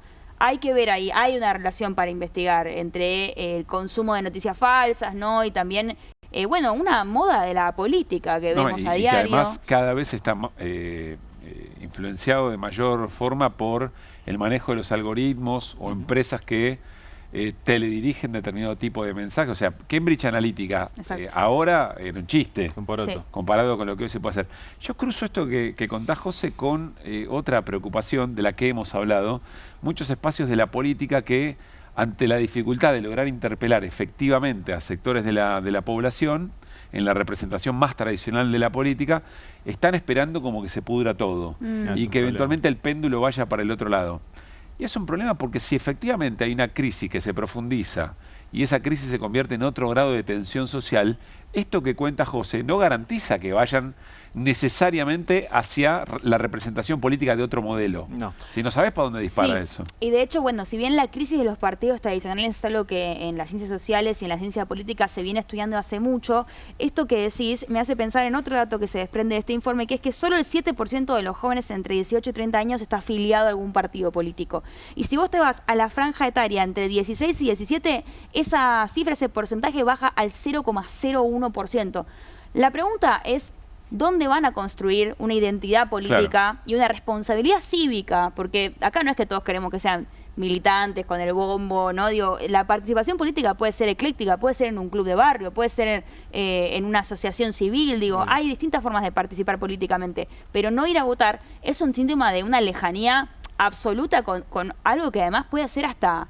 Yo recuerdo que a mí me llevaban a votar y me parecía divertido, ¿no? Ir con mis papás y ver cómo era. Era un evento, ¿no? La jornada democrática. Bueno, hay un sentido de la responsabilidad cívica que va a haber que trabajar. Estoy pensando, estamos imaginando futuros distópicos respecto de esto, pero el presente también ya es consecuencia de eso. Así que Milei sea presidente es porque esto viene ocurriendo y ahí donde decimos, donde hay una crisis representativa, ¿para dónde sale? Y sale para Milei. Y bueno, en este sale caso, para un tipo con las características del propio Milei portando una motosierra. Gracias, José. Bueno, vamos con mi momento y creo que nos vamos a la pausa y nos vamos a la entrevista con la que solemos cerrar los QR de viernes. Miren, mañana mi momento está atado a un evento que va a ocurrir mañana 20 de junio. Es el homenaje y recordamos a Manuel Belgrano y a toda su gesta patriótica, referenciado en el Día de la Bandera. Bueno, el acto central es en Rosario, nos ponemos de pie, Guido, sí, claro, querido, que es de Central. No, ¿cómo de Central? Bueno, es en Rosario el monumento a la bandera. Es un acto muy, pero muy importante, donde va Milei. Milei ya mandó la lista de buena fe, y en la lista de buena fe está Manuel Adorni, el jefe de gabinete. Es decir, todo lo que debería invitarnos a un discurso para tratar de entender dónde está la patria y la soberanía. En todo esto se va a limitar a casi ir a comer pochoclo a ver qué es lo que pasa con la presencia de Adorni, si es que efectivamente se confirma. Y además, en esa lista no estaba Victoria Villarroel, la presidenta de la Nación, que igual se autoconvoca a partir de este posteo, miren, de la vicepresidenta. Estimada vicepresidenta Villarroel, espero verla en el Monumento a la Bandera. Usted es representante de los ciudadanos de bien, tiene nuestro apoyo, es una dirigente del PRO y tiene derecho a ocupar su lugar plenamente. Saludos desde Neuquén. El sábado estaré en Rosario, mi segunda casa y cuna de mi familia paterna. Siempre es un orgullo visitar la ciudad donde el general Belgrano hizo nuestra bandera por primera vez a orillas del río Paraná. Bueno, esto va a ser parte, evidentemente, de todo lo que está pasando alrededor del tema Adorni. Se suma el elemento Victoria Villarroel, es decir, la representación del mismo modelo en otros espacios de la política y que tendrá la próxima semana, como ya sabemos, una continuidad. Sin embargo, nosotros, y en el momento Caruso del QR, nos detenemos en el 20 de junio, en el Día de la Bandera, y creo que no necesita que les explique nada, solo mostrarles. Hubo un tiempo de desgracia para la humanidad en el que se creía que debía mantenerse al pueblo en la ignorancia y por consiguiente en la pobreza. Pero créame, esa máxima injuriosa del género humano ya proscribió. Claro, lo que usted quiere decir es que el amo trata de que el esclavo no comprenda su situación, para que no pueda rebelarse, digamos. Justamente por eso uno de los medios que se deben adoptar para nuestros fines es el de crear escuelas gratuitas, donde hasta los más desposeídos puedan mandar a sus hijos sin tener que pagar cosa alguna por su instrucción. Es por eso que, amén de la formación elemental, me empeñé en desarrollar núcleos educativos especiales. Por ejemplo, la Escuela de Comercio, la Escuela de Náutica y otras. Todas fueron creadas con un carácter eminentemente práctico. En el mismo sentido, redacté el reglamento para una escuela de geometría, arquitectura, perspectiva y todas las demás formas del dibujo. También hacer patria, defender nuestra soberanía, está en la producción audiovisual. Acá había historia, había ficción. Pacho Donel, prócer, era el ciclo en la televisión pública, junto con distintos actores, actrices que representaban patriotas, próceres, y la letra era efectivamente palabra de esos próceres. Había investigación histórica, había ficción, había una idea y un sentido de la producción de los medios públicos. Y vamos con la redoblona. La redoblona se presenta sola también, miren. Vivimos años muy difíciles después de la Revolución de Mayo. Sí, y todavía no teníamos una bandera propia y seguíamos usando la de España. ¿Por qué, Belgrano? Porque aún no habíamos declarado la independencia, Samba. Con la Revolución de Mayo de 1810, habíamos expulsado al virrey y nos gobernábamos a nosotros mismos. Pero aún no éramos un país independiente y seguíamos perteneciendo al Reino de España. Bueno, entonces querías que tuviéramos una bandera propia como el resto de los países libres. ¡Exacto! Pero el triunvirato no quería. No, pero igual la creaste. Y los soldados empezaron a sentir que eran parte de una misma patria. Y eso les daba fuerzas para pelear contra los realistas. Sí, Samba. Realmente aprendes muy rápido. Sí, Belgrano. ¿Y qué va a pasar el próximo capítulo? Samba, va a estar muy difícil. Los realistas son más poderosos. Nuestro ejército es muy débil. Y el triunvirato no quiere que usemos la bandera. Pero yo confío en que nuestro pueblo quiere ser libre y luchará junto a nosotros. ¡Seamos libres! ¡Que lo demás no importa nada! Sí, seamos libres. ¡Que lo demás no importa nada! Se va a complicar un poquito la cosa, Manuel, algunos años después, y alrededor del concepto de libertad también. Pero bueno, aquí estaban estas producciones que invitaban desde distintos lugares, y pensando en las infancias, sin subestimarlas.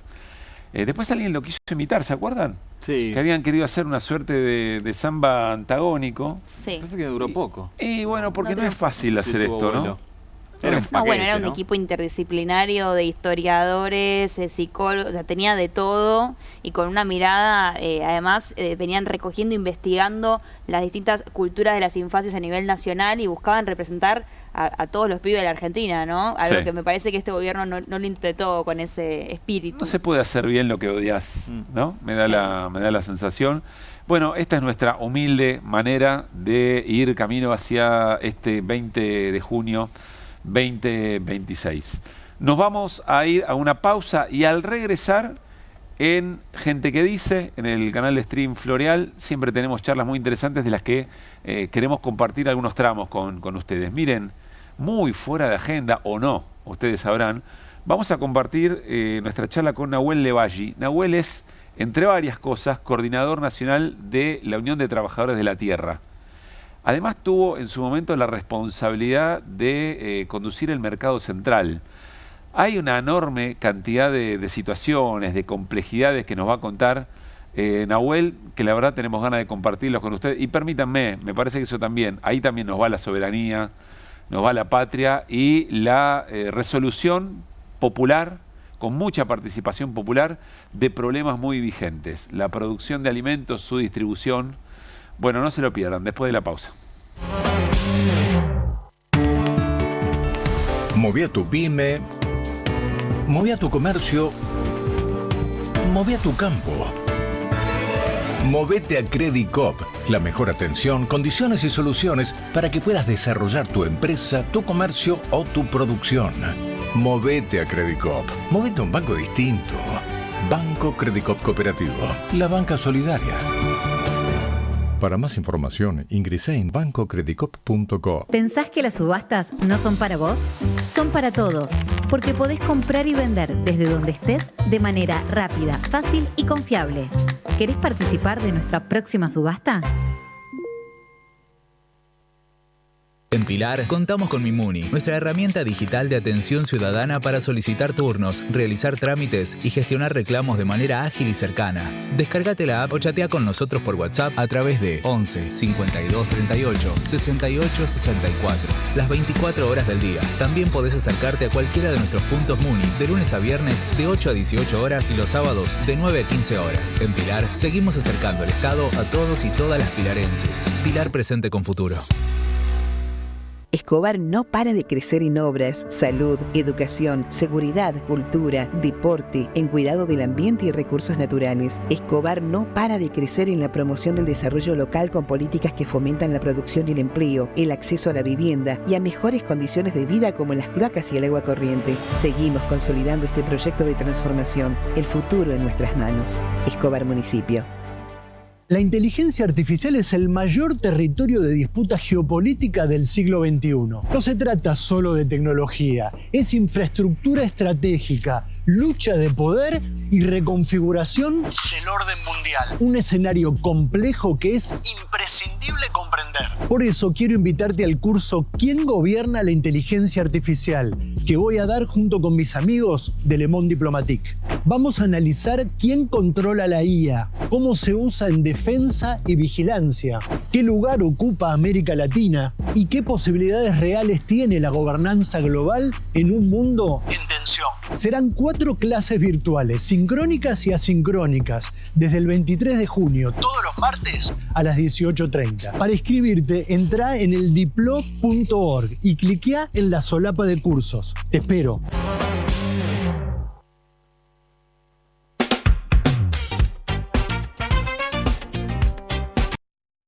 ¿Necesitas llegar tranquilo a fin de mes? Tené un préstamo 100% online con WeCred. Te damos un préstamo personal de hasta 600.000 pesos. Acreditación por CBU dentro de las 48 horas. Mínimos requisitos. Cuotas fijas en pesos. Rápido, simple y seguro. Ingresá ahora en wecred.com.ar. Perfil presenta 2 colecciones de cuchillos Smart Cut de excelente calidad. La colección oro rosado, hoja de acero inoxidable con recubrimiento color oro rosado, que mejora la resistencia al desgaste, a las rayaduras, a los golpes y a la corrosión. Y la colección gradiente, hoja de acero inoxidable con recubrimiento antidesgaste con un diseño moderno y colorido que hará lucir tu cocina. Encontralos en todos los kioscos del país. Fascículo más cuchillo a tan solo 17.900 pesos.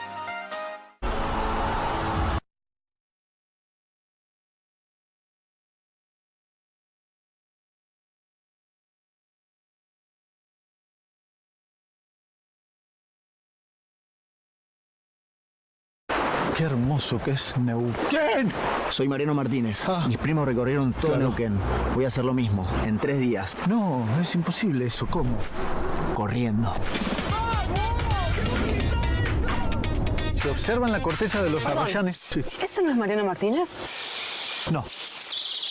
Ah, sí. Martínez, ¿por qué no te unís al grupo? No puedo. Vení, Martínez. Lanín, para allá, ¿no? Agarra para allá, ¿no?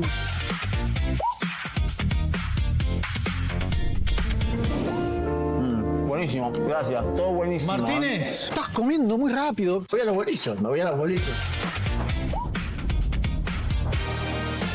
¿Viste lo que es el Nahuel Huapi? Hermoso, pero me pasé de provincia. No, Martínez. Todo esto es Neuquén. Entonces me quedo todo el año. Pero si nadie está mirando la tele, ma. Tommy, desenchufalo. Buenas. Pero pa, es de día. No hace falta prender el aire.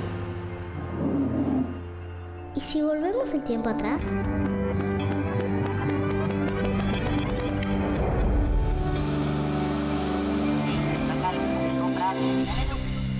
Sí.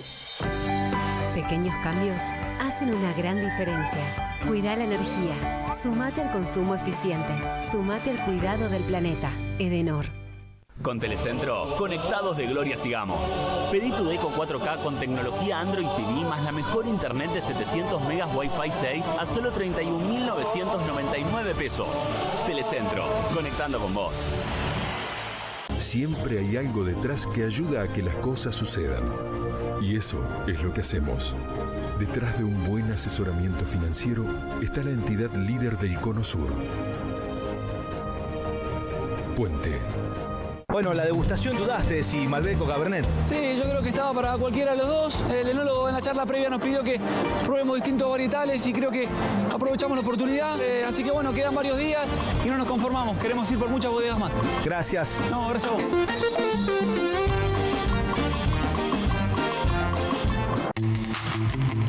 Todos los días apostas por tu tierra.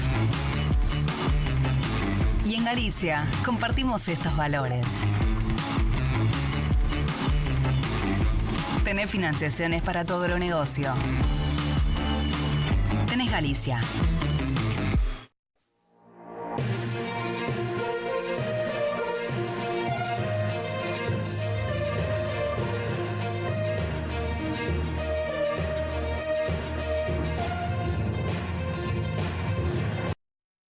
Estamos con Nahuel Levalli. Nahuel fue presidente del Mercado Central, es coordinador nacional de la Unión de Trabajadores de la Tierra y de la Mesa Agroalimentaria Argentina. ¿Cómo anda, Nahuel?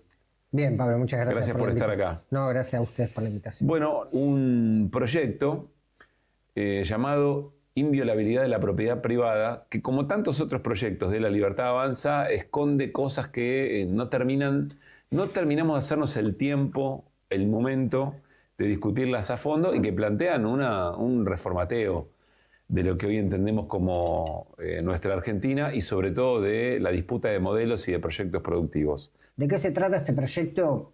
Un paso más, como vos decías, en un gran plan de negocio de generar desde el Estado las condiciones para quienes más tienen, más todavía acaparen y más avancen sobre este redireccionamiento de recursos y de riqueza, de sacarle a los que menos tienen para darle a los que más tienen.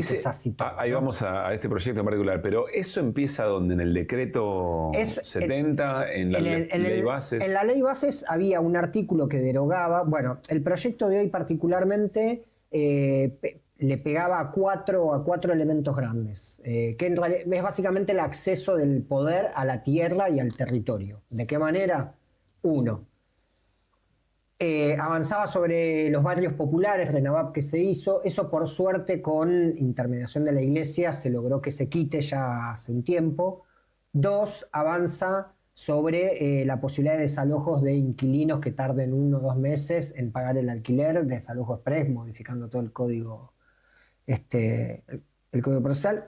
2, 3 y 4, medio de la mano, deroga la ley de tierras dictada en el 2011, por el cual se plantea un máximo de un 15% de extranjerización de la tierra en manos privadas en manos de privados extranjeros. Eso se planteaba a nivel nacional, a nivel provincial o a nivel municipal. Bueno, derogaba esa ley, propone derogar esa ley para que en realidad venga cualquiera, tanto privado, físico como Estado incluso. Y la otra y la cuarta y última avanza también sobre la ley de manejo del fuego, que lo que plantea esa ley es una de las maneras de avances de frontera agrícola en territorios más de la zona núcleo y en otros territorios también, y por otro lado de las negociados inmobiliarios, es la quema en bosques nativos, porque hay una ley de bosques que protege esos bosques nativos, y cuando ya ese bosque no está, cuando ya se quemó, listo, avanzamos entonces con barrio privado, claro, corremos la frontera agrícola. Entonces la ley de manejo del fuego dijo, durante un tiempo esto no se puede, porque si no, echa la ley, echa la trampa. Bueno, entonces... ¿Ese es el proyecto, la ley de Máximo Kirchner? Esa fue la ley de Máximo, sí. La del 2011, la del manejo del fuego y la ley de tierras también fue en el marco del kirchnerismo en el 2011. Leyes que cuidan y protegen de alguna manera nuestro territorio. Bueno, este proyecto lo que dice es, no importa el fuego, avancemos, tierras para extranjeros, todas las que quieran, incluso en zonas fronterizas, eso es una locura, incluso en zonas fronterizas, o sea, donde vos regalás la soberanía territorial. Claro. Otra parte más de este gobierno donde en realidad la palabra soberanía es soberanía para Estados Unidos y para el plan de negocios, ¿no? Bueno, y lo que dije de inquilino, y por suerte lo RENAVAP que ya se había sacado, pero en un principio también estaba, ¿no? Para pensarlo. Hoy a la mañana generamos una articulación de distintos espacios y organizaciones impulsadas desde la Mesa Agroalimentaria para decir, por lo menos salgamos todos a decir que no. Hay muchas cosas que pasan mientras estamos, obviamente, discutiendo la cascada de Adorni, viendo si tal cosa o tal otra, unos audios de Milei, y de pronto por atrás nos pasan leyes que modifican las reglas del juego, como vos decías antes, y además con elementos que son muy difícilmente modificables a futuro, ¿no? Porque si de pronto se le venden 50.000 hectáreas, ni siquiera 50.000, mucho más hectáreas, en la Patagonia, bueno, lo que tiene Benetton, Lewis, todos esos, pero digo, se venden en territorios, se desalojan comunidades campesinas, que también formaba parte, ¿no? Comunidades originarias que no tienen quizás, hay un montón de territorios originarios que no tienen el papel formal de la tenencia de la tierra, porque se viene de años y años y generaciones de habitar en la tierra, ¿no? Claro. Bueno, tierras que avanzan los privados. Sobre eso después es muy difícil volverla atrás, ¿no? Como los bienes que se están vendiendo. Claro, una vez que eso se enajena o se extranjeriza es muy... Como la ley de glaciar. Imagínate, estamos todavía, ¿no?, en la pelea por la ley de glaciares, pero empiezan un emprendimiento inmobiliario en una zona peligrosa. Después no volvés atrás de eso. Después no es que, bueno, listo, despediste a 5, bueno, claro, después los reintegramos. Hay otro conjunto de situaciones que modifican tanto las reglas de juego, que por ahí dependen de cierto tipo de inversión productiva. Supongamos que efectivamente las hubiera. Vamos a ponerle la mejor expectativa al RIGI o al Super RIGI. Pero ahí vos quien tiene que invertir tiene que saber que eventualmente puede haber un cambio de gobierno que vuelve a modificar esas reglas, de mínima por el modo en que fueron modificadas anteriormente, convulsión institucional, convulsión política, y ahí hay como un reparo. Bueno, no hay... Pero en este caso, una vez que se enajenó, se extranjerizó, como vos decís, eso no tiene... No hay vuelta atrás, excepto que ganemos con un gobierno realmente con decisión y popular y digamos, listo. Sí, pero con un nivel de consenso, que tener un nivel de consenso muy nivel importante. De consenso, pero que también eso, porque a ver, por ejemplo, en el gobierno anterior, en el Frente de Todos, una de las grandes discusiones que había todo el tiempo era esto de la correlación de fuerzas, ¿viste? Y si avanzábamos, nosotros, por ejemplo, presentamos la ley porque Después estamos discutiendo todo el tiempo a la defensiva. Ahora estamos todo el tiempo a la defensiva, después de que podríamos haber estado en los últimos años muchísimo a la ofensiva en términos de intereses populares. Vamos al tema de la tierra particularmente. Sí. Y es algo que en la Argentina, hasta hablar de esto de, la tierra para los que la trabajan, es medio tabú, ¿no? Es medio, bueno, también porque se ganó mucho del discurso del campo concentrado, la propiedad privada, justamente.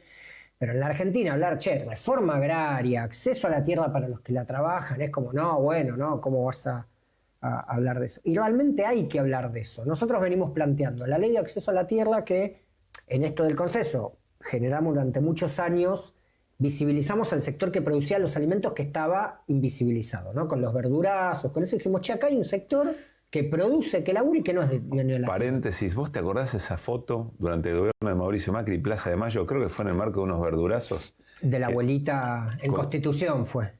¿En Constitución? En Constitución, la abuelita agachándose a juntar la berenjena con la gendarmería. Sí, señor. Fue un...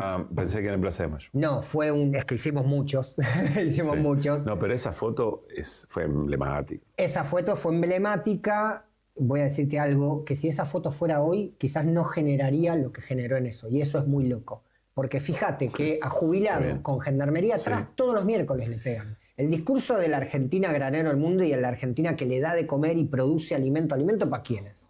Digo, porque ninguno de los vecinos que estamos todos rodeados acá, en toda la Argentina, comen demasiado de lo que se produce y lo que se vende, de lo que se exporta a China. Que no es que no haya que producir granos para exportación, no estoy diciendo eso. Ahora, vos no podés tener solamente una política agraria que sea, a ver cuánto más exporto para cuánto más divisas me entran, mientras después tenés al plato de los argentinos y las argentinas que no llegan a fin de mes, y donde históricamente no ha habido una política hacia eso. Yo me acuerdo, bueno, y en el tema del acceso a la tierra es fundamental, no podés hablar de garantizar el alimento del pueblo si no redistribuir la tierra, si no garantizás el acceso a la tierra, que ni siquiera te estoy hablando de las grandes expropiaciones, te estoy hablando, nosotros planteamos la ley de acceso a la tierra que era créditos blandos para el pequeño productor, tipo un procrear rural, así como se le dio créditos para un lote, una vivienda, créditos para 1 hectárea, 2 hectáreas, producciones intensivas. Porque hoy el pequeño productor, ¿con qué lidia? Hay muchos sectores de pequeños productores. El pequeño productor hortícola más de producción intensiva alquila la tierra, alquila la tierra en alquileres carísimos y en condiciones, y menos ahora que se derogó la ley de alquileres, donde son de 1 año, de 2 años, donde tenés que hacer una casilla de madera, después la tenés que desarmar porque te tenés que ir, inversiones en la perforación de agua, en todo eso. Tenés el acceso a la tierra y el costo de la tierra por un lado, por otro lado el paquete tecnológico de producción, que el agronegocio, ese sistema de producción en donde ve a la producción de alimentos como un negocio, como una mercancía y no como un derecho a un alimento, se expresa sobre todo en el modelo sojero que conocemos, que conoce la mayoría, pero después en cada uno de los rubros de las cadenas productivas está el agronegocio, que es básicamente el paquete tecnológico dominado por las grandes multinacionales del agro, desde la semilla, desde la tecnología de los fertilizantes, los pesticidas, y después muchas instancias de comercialización. Bueno, se expresó del alquiler de la tierra, se expresó ese paquete tecnológico, también la lechuga que vos comés, excepto que la hayamos producido en nuestros campos agroecológicos, es de una semilla por ahí que viene de Dinamarca y donde tiene los mismos pesticidas que se compran en cualquier otro lado también del mundo. Eso en la producción hortícola, que está mucha en manos de familias pequeñas productoras. Después tenés otros sectores, el yerbatero, el tambero, que cada uno tiene su problemática particular y hay muchos que están desapareciendo. Hay muchas producciones que dependen por su forma de producción, que sí o sí van a estar en manos campesinos durante por lo menos muchísimos más años, como es la hortícola, y otras que ya son más extensivas, más fuertes, como es los granos, la carne, los lácteos, por una cuestión de que están desapareciendo. ¿Por qué? O sea, ¿qué cosas se agudizaron más allá de un modelo? Estoy con el té todavía. Pero porque no había llegado con el mate. Si no tuviera, mira, la yerba, justo ahora te voy a contar la historia de esta yerba. Claro, a ver si podemos ver. Eso no es un PNT que nos trajo para ofrecer, pero por supuesto que les contamos. La Soberana, ahora les vamos a contar la historia de de La Soberana, en un ratito nada más. Que es un poco la expresión de cómo se puede producir de otra manera. Che, ¿cómo se puede modificar esto? Porque si no estamos acabados, ¿no? Si todo es, vamos a llorar a la iglesia. Sí, no, claro. Nosotros no lloramos en la iglesia, nosotros transformamos y luchamos en la calle, en el campo, en el territorio. Vuelvo a la pregunta. Sí. ¿Por qué están desaparecidos? ¿Qué se agudizó en este tiempo? Se agudiza en determinados sectores. En los sectores más chancheros, tamberos, se agudiza la inviabilidad del negocio por la renta de la tierra, que al productor que está sosteniendo, unos compañeros nuestros, por ejemplo, de bases federadas, que sostienen campos de ganado o de chancho, de tambo, en las zonas como si te dijera Villa Eloísa, en Santa Fe o donde sea, les termina siendo más rentable alquilar la tierra en la que están produciendo hoy alimento para hacer soja y listo, y se van a la casa, viven de la renta de la tierra porque ganan muchísimo más plata con la renta de la tierra que produciendo, cuando después vos tenés, por ejemplo, en el tema de los chanchos, vos tenés bondiolas que se traen de Brasil que salen 2 mangos con 20. Claro. Que todos lo vemos, porque obviamente vas a la carnicería y decís, che, qué barata es, Claro, dame 2, obvio. Bueno, entonces, presas de ese modo también de comercio y presas de esa falta de acceso con políticas públicas a, por ejemplo, retenciones segmentadas, ¿no? Una gran discusión que se dio durante la disputa de la 125. Retención segmentada significaba cuidado con... Significaba, con che, al que tiene 5.000 le retenemos X, al que tiene 50 hectáreas le retenemos 0,5X. No le podemos retener lo mismo al que tiene 50.000 hectáreas y produce 50.000 hectáreas de soja que al que produce 50 y tiene una cooperativa en Louis Armstrong para poder mandar a través del canal del río Uruguay. Entonces, la concentración de la producción en los grandes, la producción, la comercialización, la renta de la tierra está ahogando a quienes resisten en los territorios y le termina siendo más difícil producir y vender en su campo, viviendo con arraigo, porque obviamente quien maneja miles y miles de cabezas de ganado la puede manejar y Fitzlord la puede manejar en otros costos que un chacarero que en 50 hectáreas produce diversificadamente. El mismo esquema del agronegocio. El agronegocio concentra, igual que el capital en su totalidad, concentra y genera las reglas de juego para que ganen los mismos. Para Milei, frente a eso, diría, bueno, pero espera, el mejor producto al mejor precio, es decir, en la más sana circulación de esa producción, se va a lograr en esa disputa. Y el que no pueda ser eficiente y el que no pueda sobrevivir, bueno, por alguna razón quedará en el camino. Claro, de la misma manera que mi perra el otro día se enfermó y si yo no la llevaba al veterinario se moría. Ahora, yo no voy a dejar que se muera mi perra, yo no voy a dejar que mueran millones y millones, o sea, que haya millones y millones de pobres, porque vivimos en una economía en donde las reglas de juego benefician a quien más tiene, a quien más puede, obviamente que beneficia a quien más tiene, a quien más puede. Y eso en ningún momento, vamos a suponer que eso sea una transición, humana, que no lo es, pero supongamos, hagamos el juego de la hipótesis, se da una transición mucho más respetuosa. ¿En algún momento eso puede generar un bienestar general? En los 90 se decía derrama. No, eso no. ¿Cuándo vos viste a alguien que, Galperín es el hombre más rico de la Argentina y dónde vive? En Uruguay. ¿Por qué? Para no pagar impuestos. ¿Vos pensás que va a derramar por eso? Está claro que no y que... Esas son discursos fantasiosos para que la gilada hablemos y nos digamos, no, así va a derramar, es mentira. Son las mismas, se repitió en los 90, se repitió en el macrismo, se repite ahora. Son exactamente los mismos argumentos, con exactamente las mismas recetas, con incluso exactamente los mismos apellidos. Pero, ¿y ustedes cuando hacen todas las actividades de visibilización seguramente se lo plantean?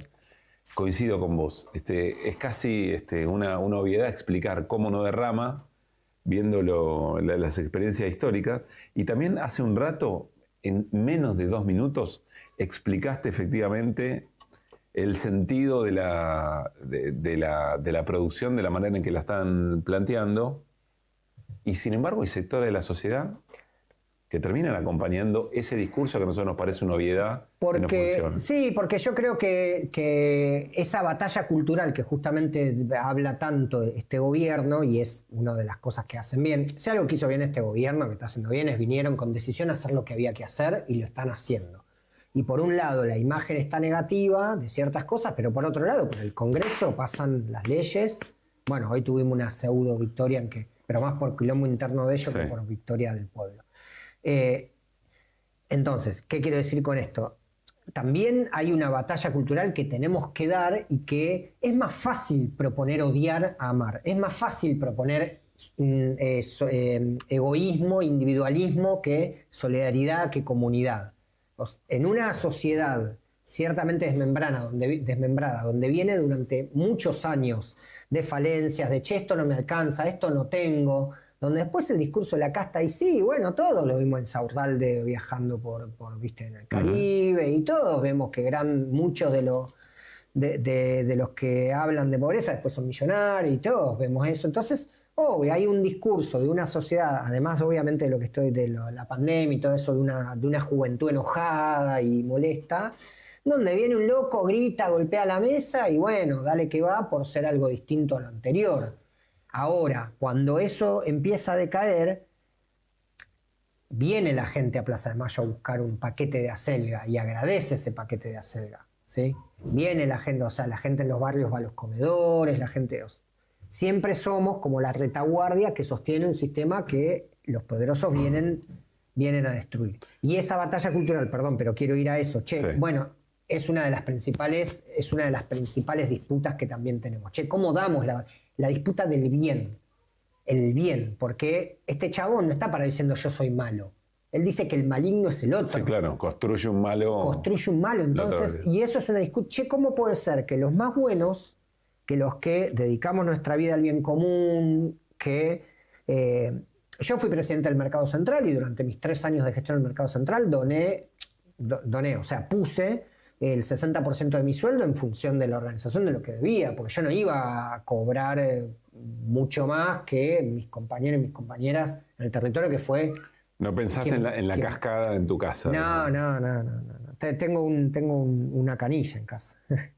Pero a ver, entonces, ¿el problema es comunicacional? El problema yo creo que es de discurso, es comunicacional de discurso y es de... No, si lo tuviera tan claro el problema ya lo hubiéramos solucionado. Es gran comunicacional, obviamente, ¿sí? Porque nosotros estamos ahora en este streaming y los otros tienen 70 streaming y tienen los grandes canales y ya lo sabemos, digo, no es menor.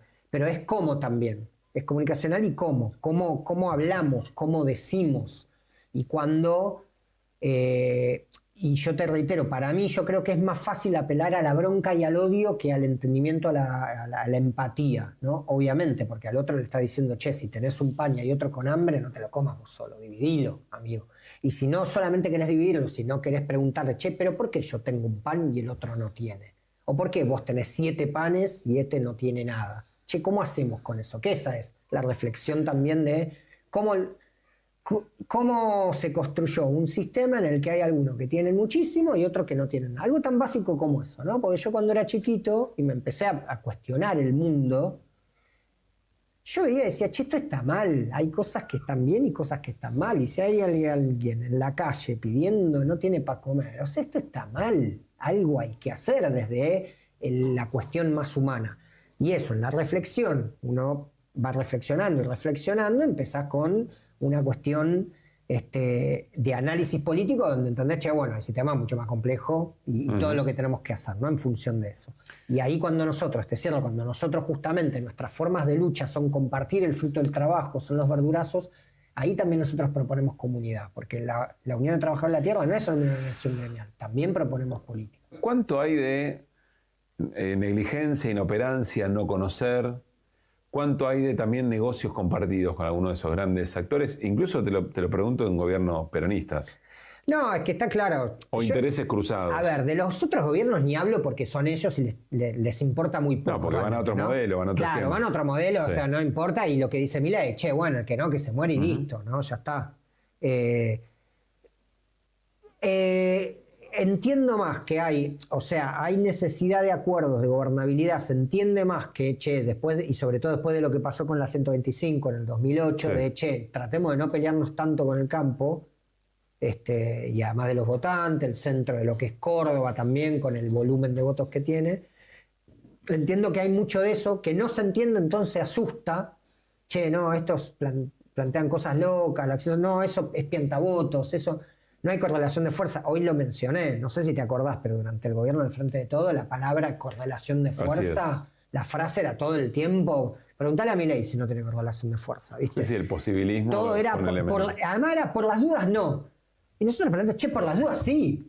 Por las dudas sí. También es cierto que Milei tiene una espalda de un poder concentrado, un poder económico, poder real, institucional. Y a ver, ¿y qué pasó? Che, no se hizo, no se avanzó, ¿y qué pasó? Y vino Milei, ¿no? Y entonces, ¿a qué le tenías miedo? ¿Viste? Es como cuando le dicen a Miriam Bregman, che, pero lo que vos planteabas se puede, no se puede. Y Miriam dice, che, bueno, pero ¿qué te está yendo bien ahora? Entonces, ¿qué tanto miedo a lo que planteo yo? Claro.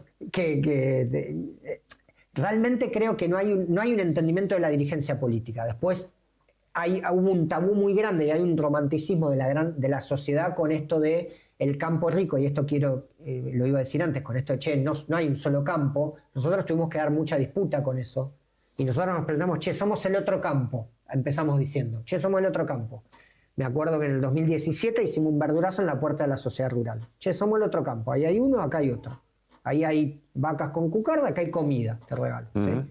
Y después armamos la Mesa Agroalimentaria Argentina con la Federación de Cooperativas Federadas, el Movimiento Nacional Campesino Indígena Somos Tierra, el FONAF y Bases Federadas, una organización que fue Omar Príncipe, fue presidente de la Federación Agraria, se la bancó con el macrismo y armaron Bases Federadas. Y ahí dijimos, che, no somos el otro, porque si no es como ellos no somos el otro, no somos el otro, somos el campo que alimenta, Y vamos dando esa discusión para que entienda la política, para que entienda la sociedad, porque, te decía, una batalla cultural muy ganada de, ¿te acordás? Todos somos el campo, ¿te acordás? Sí, claro. Todos somos el campo. ¿Quién es el campo? El cartonero es el campo. Parecido a Todos Somos Vicentinos, ¿no? Exactamente igual. A todos son, bueno, ahí tenés un ejemplo de, por las dudas, no, de lo que fue el mamarracho de Vicentín. Teníamos la herramienta para manejar parte del comercio de los granos, bueno. Y entonces, esa disputa es la que hay que dar con el conjunto de la sociedad. ¿Por qué? Porque después cuando nosotros avancemos en, che, el acceso a la tierra y los otros te digan, no, quieren expropiar, son los que están en Plaza de Mayo, los que hace años te regalan verdura todos los días, vos los ves, vos los conocés, les comprás verdura. Acá cuando hay una situación de necesidad y estamos acompañando, obviamente cada una de las luchas, siempre lo hacemos, y después en cada una de las situaciones, me acuerdo en pandemia, salíamos a repartir en los barrios que quedaban, no sé si te acordás, pero había muchos territorios que eran medio aislados, incluso desabastecidos. Nosotros salíamos a repartir alimentos. Bueno, hay que ir ganando, che, hay un otro campo, porque cuando nosotros le demos la discusión, ¿no? Así como decís, che, hay gente que acompaña eso. Hay gente que piensa que por ahí se hace el de Angelis, el como que habla medio así, tiene boina. No, ese es el gaucho. Es un empresario, amigo, es un empresario. Más allá de Angelis o no de Angelis, ¿no? Digo, hay un modelo de agronegocio empresarial que nada tiene de malo. Digo, hay un montón de gente buena que tiene campos grandes. No estoy hablando en ese caso de si son buenos o son malos. Estoy hablando del modelo. Ya hay un modelo de concentración en donde la tierra está concentrada, no está en función de la producción de alimentos de la mesa de los argentinos y las argentinas, y para eso tiene que haber decisión política de avanzar. Hay mucha tierra del Estado disponible, que es la que ahora están vendiendo. Nosotros habíamos acordado, te voy a contar algo, nosotros tenemos una colonia agrícola en Luján, ¿sí? 84 hectáreas en 50 familias, se producen, es el icono de todo lo bueno que se puede hacer, ¿sí? Producción agroecológica, maquinarias colectivas, tenemos un almacén ahí, es muy conocida, todos la visitan porque realmente es un faro de, che, acá está lo que decimos, está acá, ¿sí? Y esa, después de proyectos, de luchas, acciones directas, la logramos, la ganamos. En el Frente de Todos fuimos a varios y le dijimos, che, acá hay una propuesta donde tengamos, ahí arrancamos con, esto fue en el 2015 que avanzamos. Y en el Frente de Todos ganamos, le llevamos propuestas, che, ¿por qué no reproducimos las colonias agrícolas ya acá lo pueden ver, en acuerdo? Funciona así. Acá funciona en acuerdo, ya no es que te dejó de ser una teoría. Además. Claro, y además no es que te la voy a ir a dar de donde, bueno, ahí en algunos municipios, como te decía Tapalqué y otros, lo venimos haciendo, lo pudimos hacer, en Gualeguaychú, en otros. Y íbamos a avanzar en unas tierras ahí vacías también, en la zona de Campana, que antes habíamos intentado y no se pudo. Y venían las elecciones, entonces era, che, no, por las dudas no, todavía no, porque mirá si la... No agitar. No agitar. Y yo realmente hoy me arrepiento de no haber ido a empezar a trabajar esa tierra. Poder decir, che, bueno, vamos, estamos en acuerdo, estamos hablando. Y por las dudas, ¿sabés qué pasó? Esa tierra es una de las que está queriendo vender ahora Milei. En vez de estar en producción de alimentos para el pueblo. Por la duda. Y no te toques, por eso. Por la duda de la correlación de fuerza de no agitar del gobierno nacional y popular. Ese falta de entendimiento y ese por la duda no se haga nada, que también no es de todos los sectores, pero está muy arraigado que todo solamente se va a solucionar desde arriba. No, como decías, hay que escuchar más al territorio, a las organizaciones, a los que estamos todos los días en el territorio, no solamente sentados diseñando políticas públicas desde un escritorio con un sueldo que... Y eso no es la casta de Milei, ¿sí? Hay una tecnocracia, burocracia de Estado que a veces le cuesta valorar a quienes todos los días estamos construyendo la otra realidad. Nahuel, finalmente de acá tenemos por supuesto la elección muy cerca y todo va a entrar en una dinámica muy, muy electoral, digamos, ¿no? Y de disputa, de roscas, bueno. Todo eso dificulta de alguna manera también que sean estos ejes programáticos los que tengan protagonismo. Pero más allá de eso, de acá hasta el 27, ¿dónde vos pondrías la mirada? ¿Qué es lo que te parece determinante? Justo anteayer hablábamos con unos compañeros de... Hoy estuvimos haciendo esa acción frente al Congreso para rechazar la ley de inviolabilidad. Nosotros venimos acompañando todas las... Muy a la defensiva todo eso, ¿no? Claro, a eso iba. Che, la ley de inviolabilidad, ley de glaciares, los jubilados, las personas con discapacidad, el Garrahan, FATE, y así, ta. A ver, de acá al 27 hay muchas luchas de resistencia que hay que seguir dando y no podemos esperar a ver qué pasa el 27 solamente. Claro. ¿Sí? Porque mientras esperamos que pase el 27 solamente, destruyen y cambian las normas de toda la Argentina. Entonces, hay frentes para resistir y dar la discusión con el pueblo. Che, el pueblo tiene que salir, no puede ser. Hoy te decía, che, la imagen de esa abuelita que juntó la berenjena cuando nos cagaron a palo ese día, perdón por la expresión, esa es una imagen que quizás hoy todos los miércoles se da. ¿Y cómo puede ser que aquella vez giró el mundo? Fue parte del deterioro del gobierno de Macri, sin duda. Sin duda. Entre otras imágenes. Sí, yo me acuerdo que muchas me encontraba con la imagen como, bueno. Sí. Y hoy podría ser una imagen de todos los miércoles, que le pegan incluso, y a la gente ya está naturalizada. Entonces, bueno, hay que dar la discusión con rearmar esa situación de a la sociedad, decirle, che, empaticemos por un lado y por otro lado salgamos.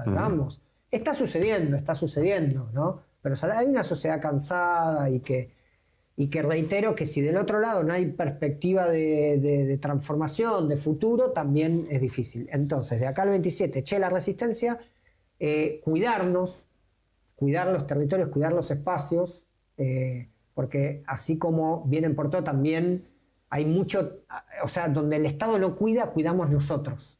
Eso es así. Si el Estado sale de todos lados, estamos nosotros para cuidar una situación de necesidad, para cuidar, ayer lo que fue es la esencia del cooperativismo. La esencia del cooperativismo y de la comunidad, ayer lo que fue la expresión de lo que fue la marcha del Ni Una Menos, ¿no? Con toda la situación que se vivió con Agostina ahí en Córdoba, donde hay un Estado que desaparece, es el pueblo, son las organizaciones feministas, es el pueblo que sale a defender hay que cuidarnos, eso tiene que ser.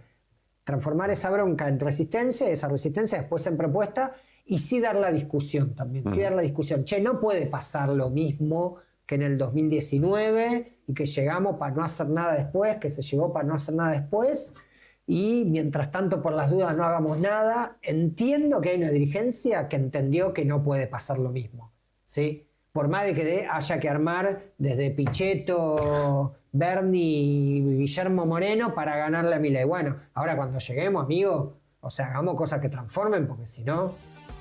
Nahuel, gracias por haber venido. No, gracias a vos, Pablo.